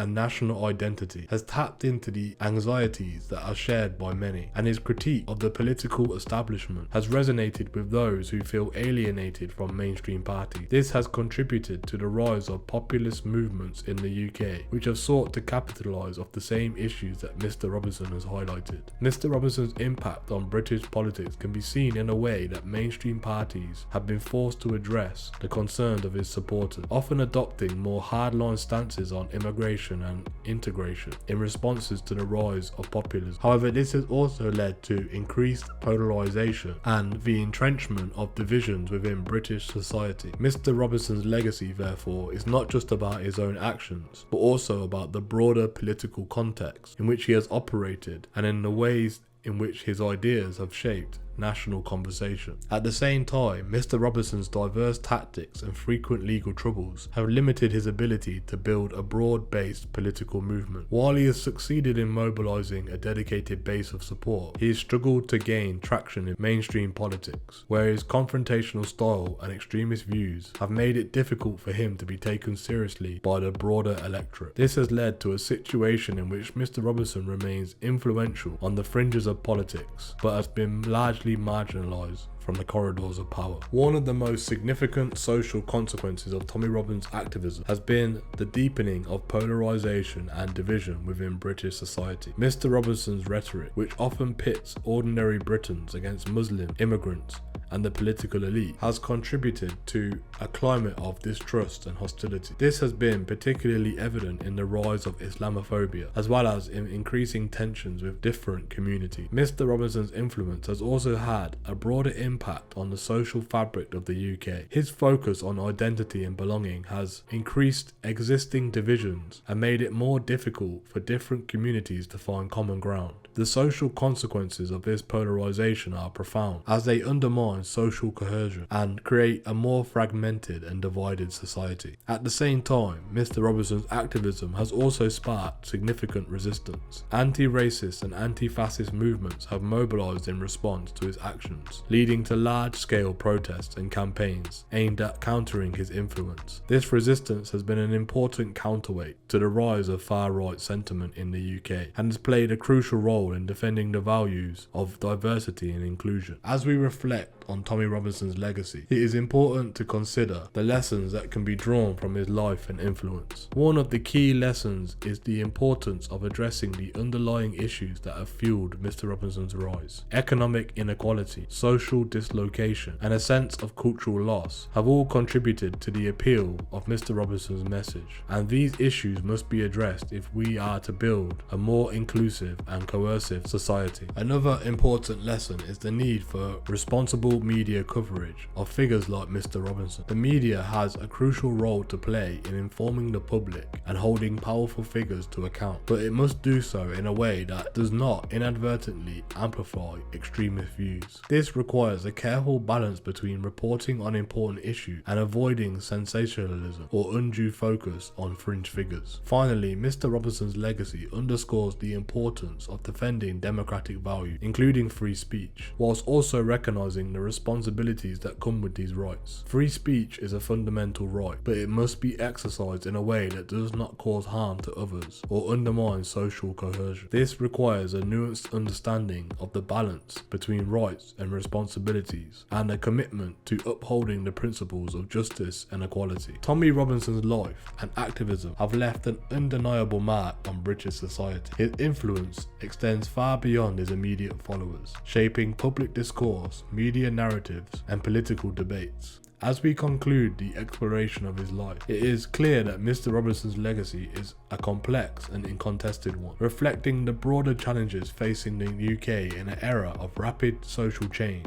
and growing polarisation. While Mr. Robinson remains a deeply polarising figure, his story offers important insights into the dynamics of extremism, the power of media, and the importance of addressing the underlying social and economic issues that fuel populist movements. As we move forward, it is essential to learn from these lessons and to work towards building a more inclusive, cohesive, and just society.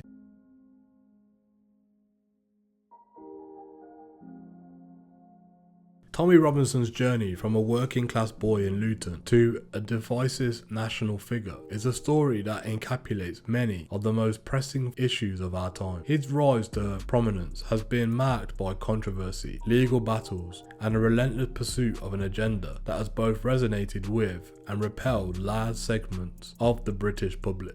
As we bring this exploration of his life to a close, it is important to reflect on the enduring impact of his actions and what they reveal about the state of contemporary Britain. Mr. Robison has been a polarising force in British society, a man whose name elicits strong reactions from all sides of the political spectrum. To his supporters, he is a truth teller, a man who has dared to speak out against the perceived dangers of Islam and the failures of multiculturalism. They see him as a defender of the British values, willing to sacrifice his personal freedom and reputation to protect his country. To his critics, however, Mr. Robison represents a darker side of nationalism, a figure whose rhetoric has fueled division, hatred and violence. They view him as a dangerous individual who has exploited legitimate concerns for his own gain, often at the expense of vulnerable communities. His criminal record, his association with far-right groups, and his inflammatory statements have only reinforced their belief that Mr. Robison is a dangerous influence on British society. Mr. Robison's story cannot be understood in isolation. It is a reflection of broader societal trends, including the rise of populism, the challenges of integration in a multicultural society, and the role of the media in shaping public discourse. His influence is not just a product of his own actions, but of a complex interplay of social, economic and political forces that have created a fertile ground for his message. The economic dislocation experienced by many working class communities, the anxieties surrounding immigration and cultural change, and the perceived disconnect between ordinary citizens and the political elite have all contributed to the appeal of Mr. Robison's rhetoric. These are issues that have resonated not just in the UK but across the Western world, fueling the rise of populist movements and challenging the stability of established political systems. Mr. Robison's legacy also highlights the ongoing challenge of dealing with extremism in a democratic society. His ability to mobilise support, particularly through social media, has shown how extremist views can gain traction in an environment where traditional gatekeepers of information are bypassed. The legal and social consequences of his action underscore the difficulties in balancing the right to free speech with the need to prevent harm and protect public order. The rise of figures like Mr. Robison forces us to confront difficult questions about the limits of tolerance, the responsibilities that come with free expression, and the ways in which society can address legitimate grievances without resorting to exclusionary or divisive rhetoric. These are questions that will continue to be relevant as we navigate the complexities of a rapidly changing world. As we look to the future, it is clear that the issue raised by Mr. Robison's life and activism will continue to shape public debate in the UK and beyond.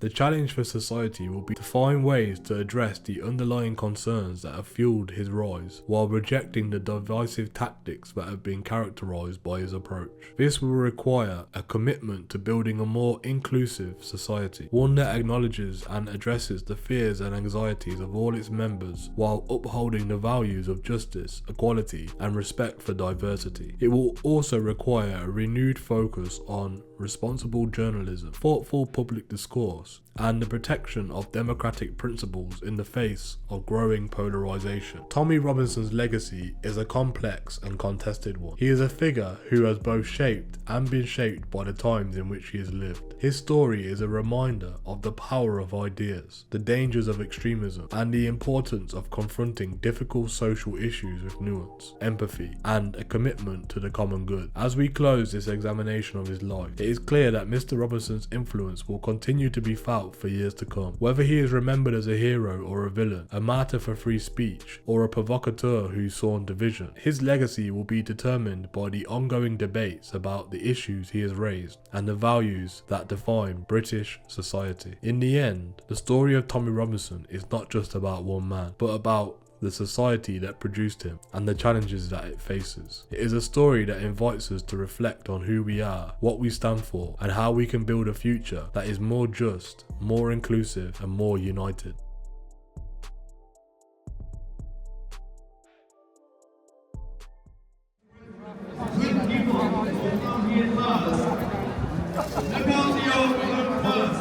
British nations first, and support other countries as well, from America to Israel, Canada to Australia.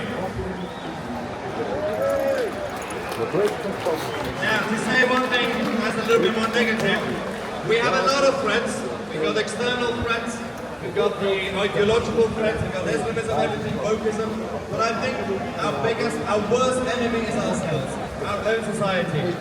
A lot of people are complacent. People are just this book can have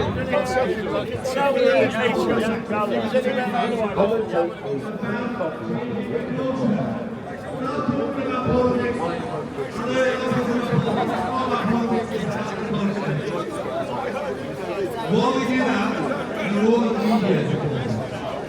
That's where I come in, and other people like Paul and any others.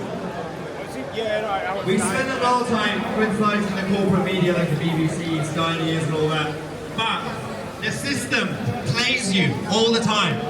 They give you new channels. TV News, the home of free speech, allegedly. Talk TV, these channels, who are supposed to be counter channels, have banned some people on the stage today. They There are some good people working there, some good presenters. They don't have the freedom. Ofcom, the advertisers, the corporate money behind it, they don't have flexibility. And that's why we are here. 2C TV is growing because of you guys. Paul Fogg is growing because of you guys. This guy. I want to say a massive thank you. Once again, go home, have babies, and buy a 2C, and we are the media.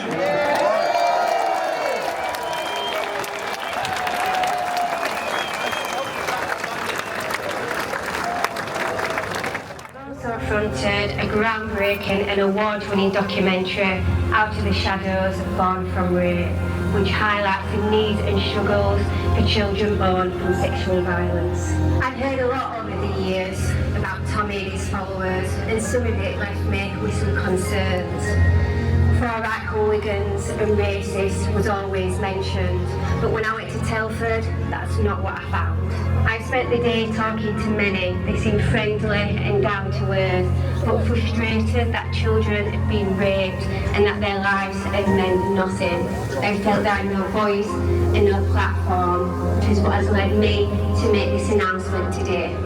Urban School has offered me the opportunity to bring you news reports and documentaries that no one else will, and give you the voice and the platform that you fully deserve. Urban School is run for the people, by the people. This is a new and exciting journey, and I can't wait to bring you all in.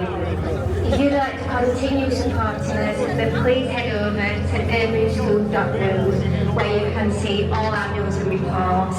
We can't do this without your support. Thank you, and we'll see you all soon. I'm Sammy Woodard, reporting from Rotherham.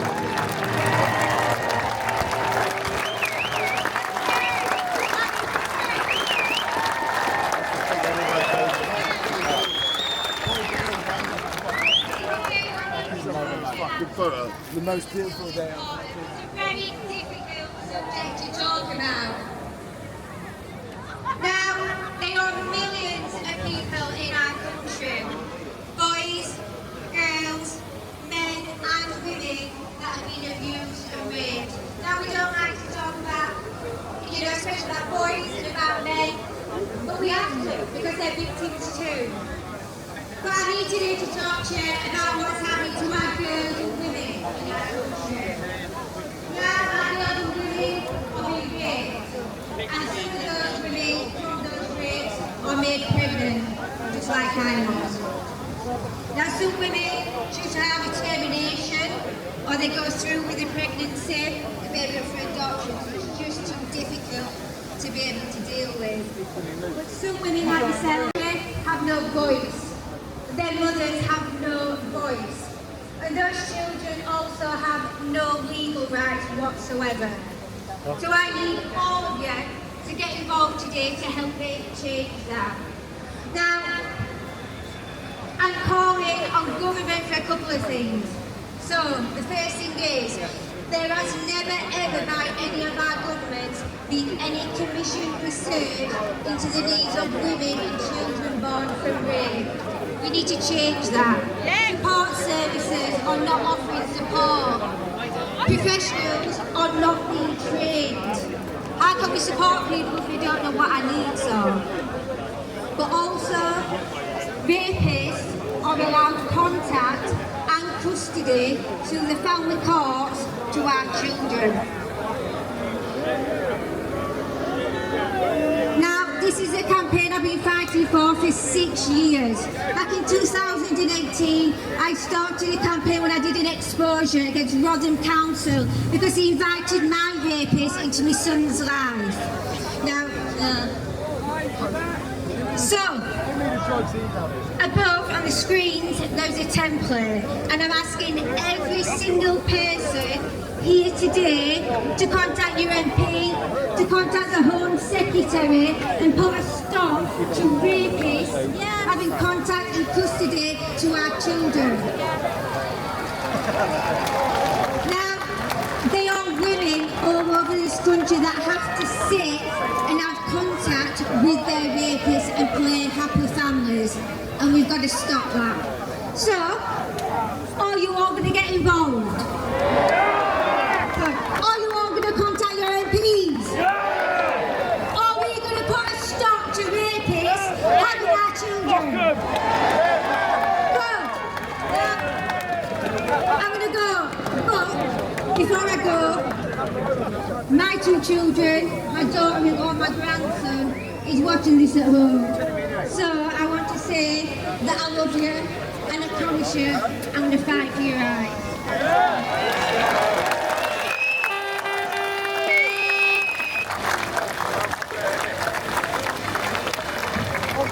Well, I'm Sammy Woodhouse, yeah? I've watched her start her journalism. She's a natural. I'm sure she's going to bring you some great footage and great documentaries. Who saw my trip to Canada recently? Fuck Justin Trudeau.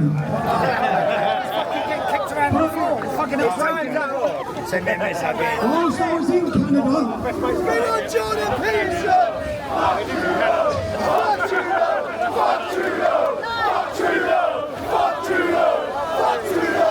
whilst I was in Canada and I was locked in Calgary, I had the wonderful opportunity to meet a lady for a podcast.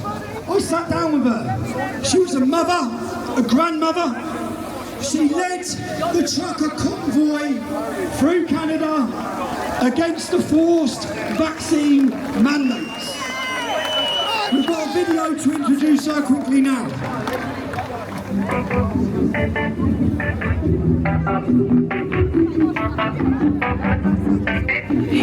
A small fringe minority.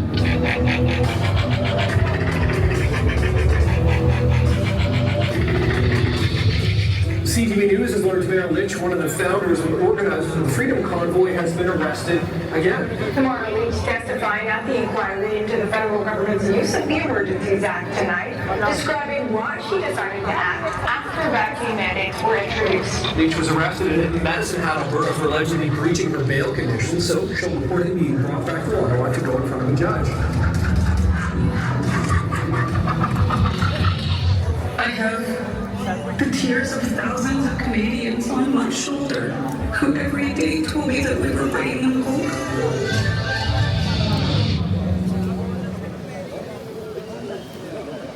Just so you understand, this lady spent over a month of solitary confinement, and she's currently awaiting a court case, facing 10 years for standing up against forced vaccinations. Tamara Lynch.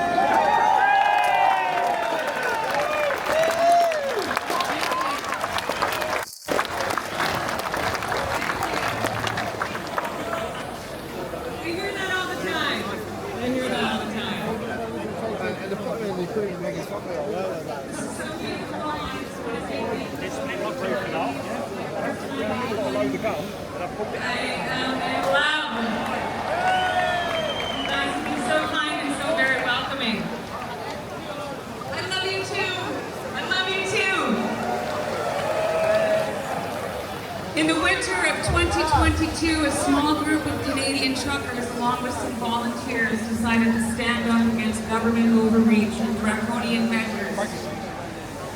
Now, we witnessed tearing families apart. We lost friends, we lost family. Our loved ones died alone, and we said no more. We drove across Canada to have an audience, to request an audience with our government so that we could have them listen to the other side of the story. Nice. Yeah, 10 years ago, dude. And I'm going to tell you, if it wasn't for the independent Canadian media and people with cell phones, you would still all think I was a terrorist. The funniest charge against me is intimidation, because as you can see, I don't think I'm very intimidating. Tommy was right. The Crown prosecutor in our case wants 10 years in prison for the crime of mischief. Chris Barber and I are currently going through the longest mischief trial in history. In Canada, mischief would be akin to spray painting on a public wall or something like that. So I brought my freedom guitar. A gentleman showed up at my court case last fall and gave me this guitar, and he built it for me. But before I start my song, I just want to tell you a quick joke. Or not a joke, an anecdote about the night that our lawyers flew into Ottawa. We'd been there about a week, and we had about 5 lawyers that flew into Ottawa. Now, 20 years in. And my good friend, one of the constitution lawyers that helps us to this day, his name is Keith Wilson. And the night that Keith Wilson met me, he didn't know me very well. He says to me, Miss Leach, I don't want to offend you. I really hope you don't find this offensive.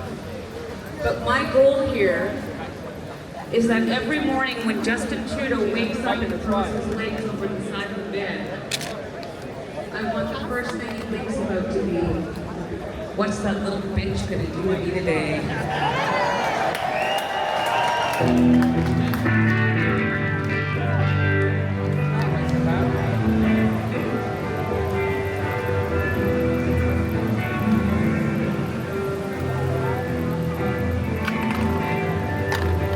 Well, I won't back down.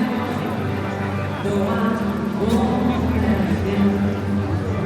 You pick me up at the gates of hell. I won't back down. So I'll stand my ground. Baby, turn around. And I'll keep this world from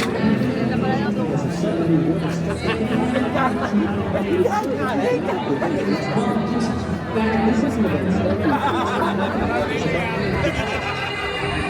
why this information is priceless.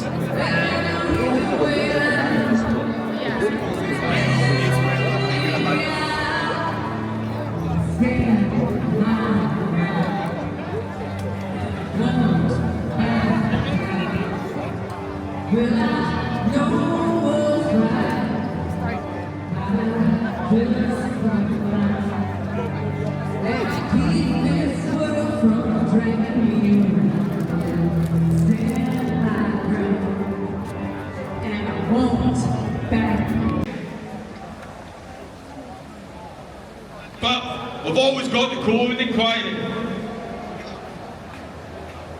Your COVID inquiries are a lot of shite. Taxpayers' money and wasting everybody's time. A slap in the wrist does not cut it for this. Too many people died. Not only that, let's talk about the midazolam and morphine that they put in people's bodies during COVID.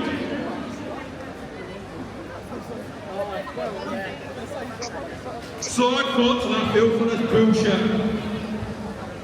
But now I can see the truth. And I've got a video regarding Tommy. And what I said was, what they try to do this man is ridicule, because you only see a one-sided narrative. Nobody gets to see my story because I get heavily suppressed. I've never been suppressed as much as you, mate. But I've got fucking respect for you for standing your fucking ground.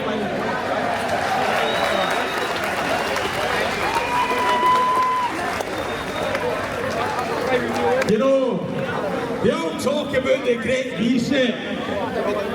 But you know what? Let these words echo around the UK and around the world.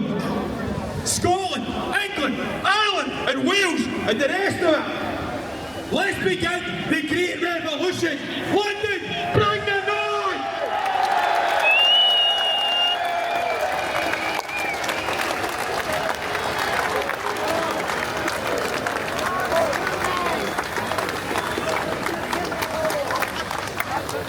The Scotsman bought the fire.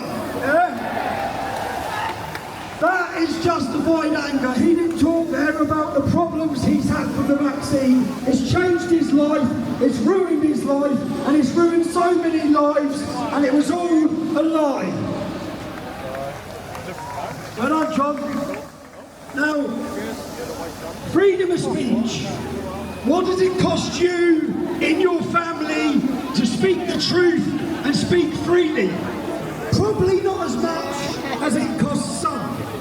I sat down with a girl, Mariah Khan, is why I have so much respect for ex-Muslims. Because when they speak out, they risk losing everything. As well as being punishable by death. So we've got an audience, and Mariah Khan, introduce yourself. Give her a round of applause, everyone.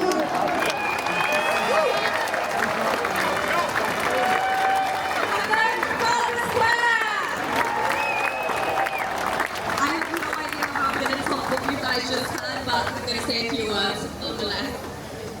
So Tommy Robinson once said, courage comes with fear. Pretty deep, right? Because fear pushes each and every one of us outside our comfort zones. And that's why I'm standing talking to you here today. My mum always said, fear is a false emotion appearing real. F-E-A-R. But let's get one thing straight. None of you have come here today based on a false emotion. All I see is a crowd full of people who know exactly what they want and mean what they say. Each and every one of you here today is here because they care for and love this country. And it's time to stand your ground. For the last 15 years or so, whenever Tommy had the guts to say and confront the harsh realities of Islam in this country, his message fell on deaf ears, including mine. Not anymore. I had to leave this beautiful city, the country I was born in, to realize what horrors lie on the other side of various parts of the world. It's only now I realize what must be protected at all costs. It's not racist to care about your country. It's not racist to love your country. It's not far right to care about it. It should not upset the establishment or the media. And, sorry. In fact, it's your prerogative to do so. Most people here today, not least Tommy, would have been called any of these names, probably been cancelled to some varying degrees or at least vilified. I can't speak for everyone here, but what I can say is all I see is good, hard-working, concerned, loyal patriots dedicated to the preservation of their country and culture. And too damn right. Why not? Britain's amazing. This country's amazing. How have we got to the point where even a Union Jack flag on a window is frowned upon, but my entire neighbourhood could be swimming in a flurry of red, green and white in support of Palestine? How did we get here? I'll tell you how. By being one of the most irresponsible and spineless countries in Europe. By embracing the very people who want to bring this nation to its knees. By that I mean for far too long we've allowed British culture to be pushed around while we bend over backwards to appease others. This needs to stop.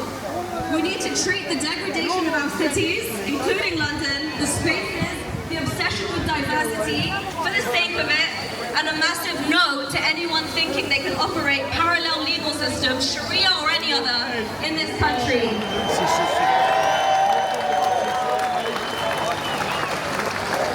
This is England.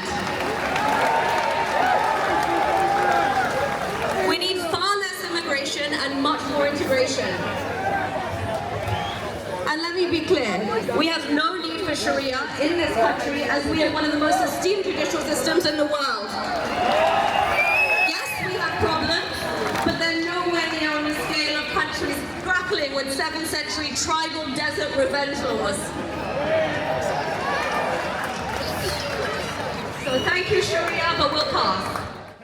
I'm going to hand the microphone over to Joseph. The stage is yours. Praise God, hallelujah. We got 4 lions behind us on that Nelson's column. But I want to tell you that the fifth line is standing here today, Tommy Robinson. I want to honour this man. The courage, the bravery and the long suffering he's gone for truth. And he's made a way for us to stand here today, praise God. But Great Britain is founded on Christianity. 1,000 years of Christianity in this great nation. Throughout the Old and the New Testament, the canon of scriptures, we see a tale of two cities. On the one hand, we have Babylon, and on the other hand, we have Jerusalem. Babylon is when we make a city for our own image. When they built the Tower of Babel, they said, let us make a name for ourselves. But Jerusalem is the blueprint of this country. It is a spiritual state, the kingdom of heaven, here on earth, as it is in heaven. Praise God. To transform this country will take three things: revival, reformation, and renaissance. It will take a revival in all of your hearts when we turn back to our first love, Jesus Christ. It will take a reformation in our institutions, our government, our classrooms, our police. And it will take a renaissance in our hearts, away from that moral guff that we saw in the Olympics yesterday, and turning back to the likes of Da Vinci and Michelangelo, when we build to glorify God again.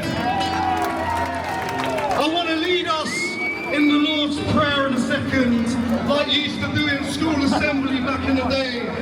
We're going to bow before our King.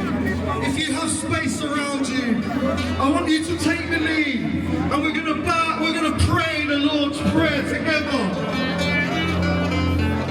in the presence of God. Hallelujah.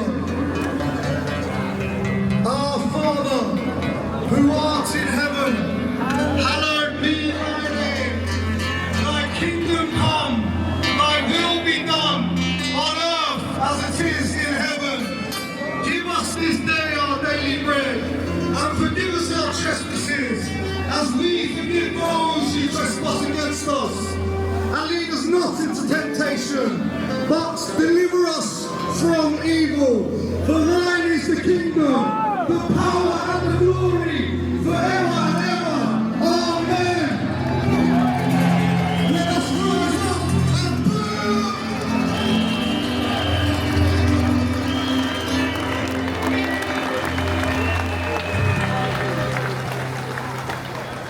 Put your hands together one more time for the Lord Jesus Christ.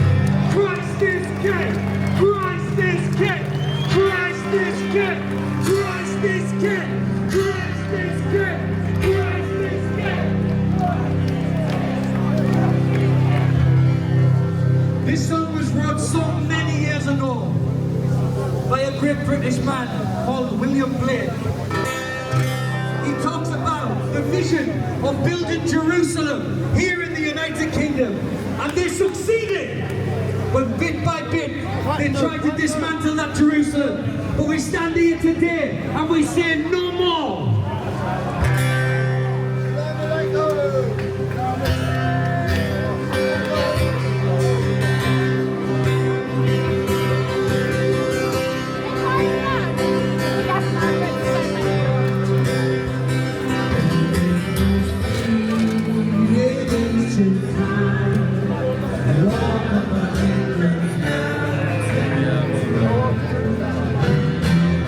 Oh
about your bloodline.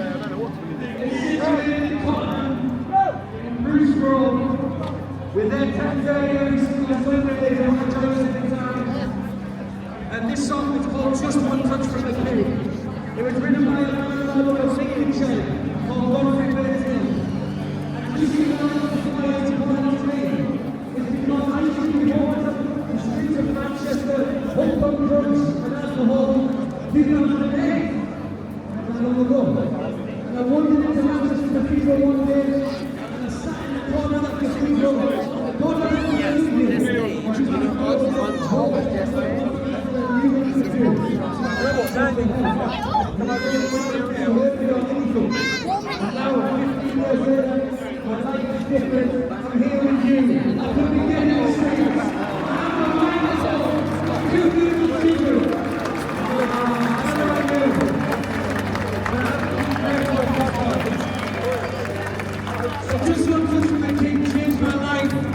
To fix the problems in this country, it requires just one touch from the King, and that King is King Jesus.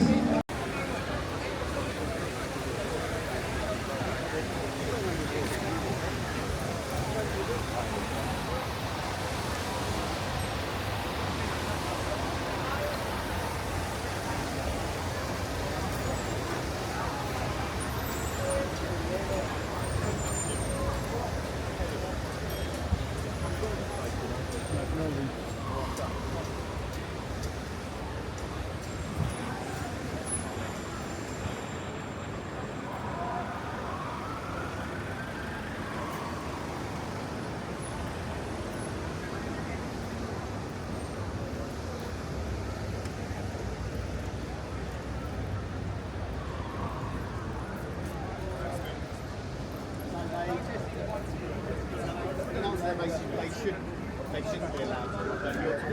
I'm not being disrespectful. I'm not seeing a good about this.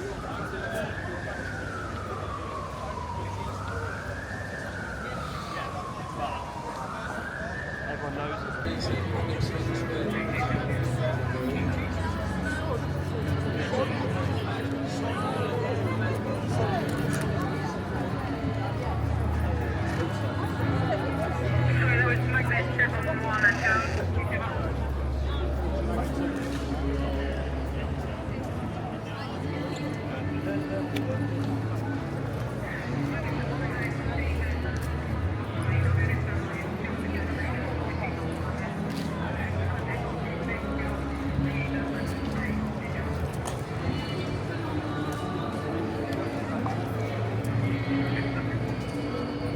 Something's gone down there, mate. Go back, we're peaceful. Go back, we don't need you, we're peaceful.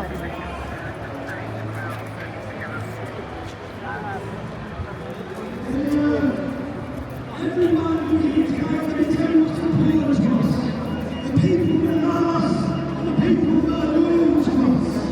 Okay? Our friends who stood by me in this movement throughout the years.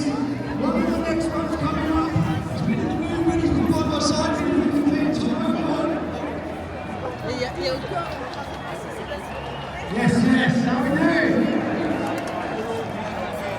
I've been doing this for 7 years, and I've never seen a more beautiful crowd than what I'm seeing today. I need to make one thing very clear. This man is facing time in prison, away from the beautiful, vibrant kids. And this is the warning. We have done it and we will do it again. If they take it.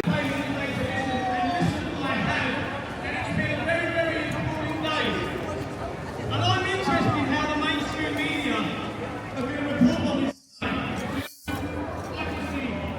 Black people, brown people, white people, pink people, only two genuine names.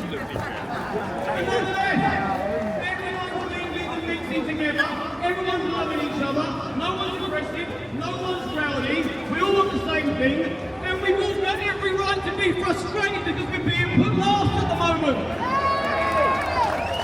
All we want to do is be considered first in our own country. And going back, just to round it off on friendship and putting together and really becoming one and really uniting the kingdom. If you've got silly little squabbles amongst groups or old enemies, someone spilt your pint or something fucking silly like that, let it go. If you're at home rowing with the wife or the husband, go home, let that shit go. Don't sweat the small stuff because we are at war with the establishment and we do not need to be at war with each other. Sure, you don't need your fucking head from your ass.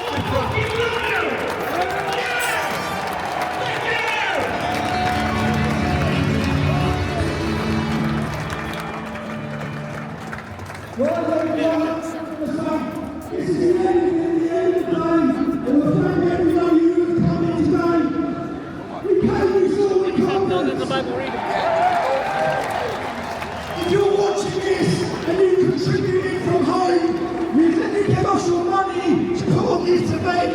The success has been down to you. Please, you've behaved impeccably again. Well done, well done. And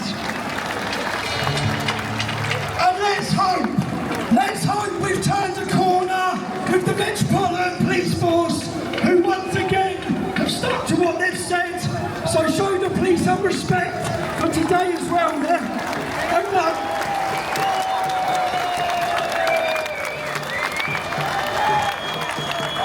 please leave calmly, safely.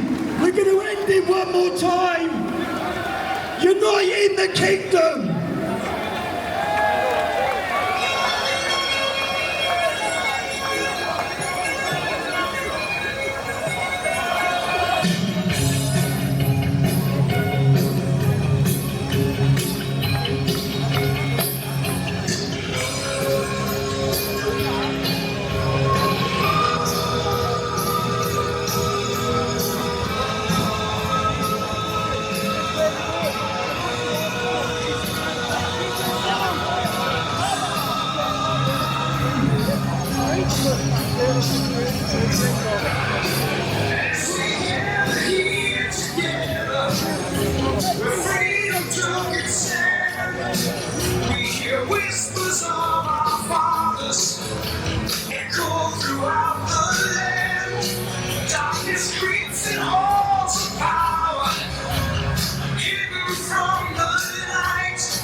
It's time to rise and fight. On the 27th of July, we come to stand and fight against the chains that bind us, that takes away our rights. We the common people are standing side by side, fighting for our freedoms. We've come from far and wide.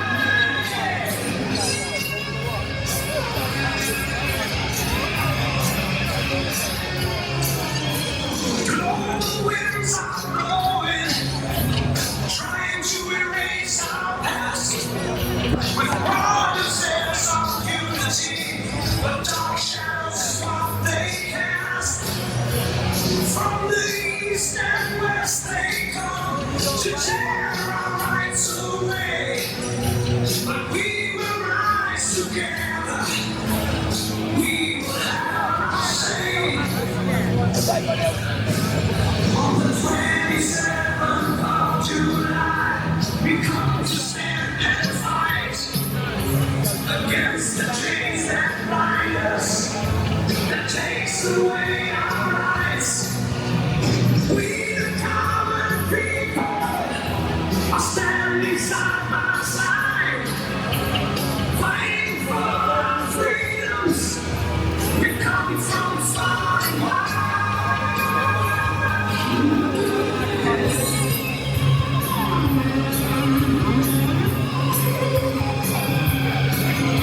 No more will we be silenced. No more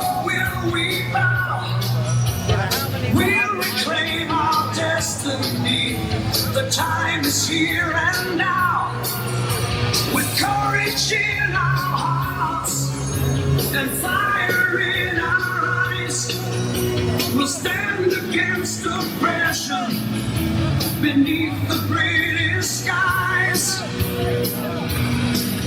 On the 27th of July, we come to stand and fight against the chains that bind us, that takes away our rights.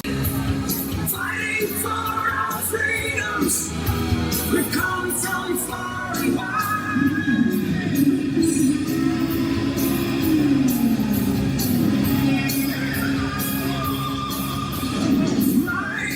Rise up, for this land we dearly love. We'll fight for our freedom with strength from God above. Against the tide of tyranny, we will stand for one and all. For Britain and her freedom, we must answer the storm. On the 27th of July, we come to stand and fight against the chains that bind us, that takes away our rights.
Yes, Mom L.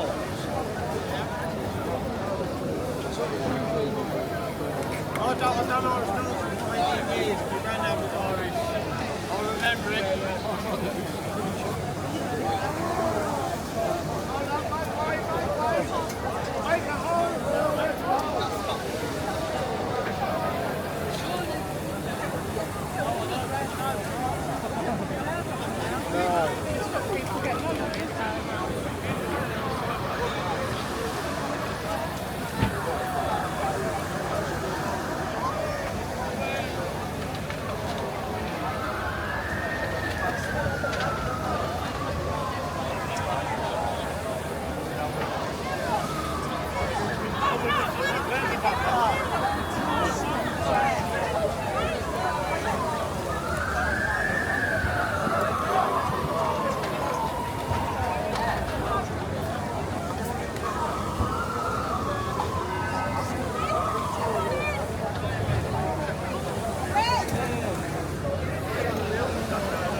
She was in. Yeah.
Safe journey home, guys.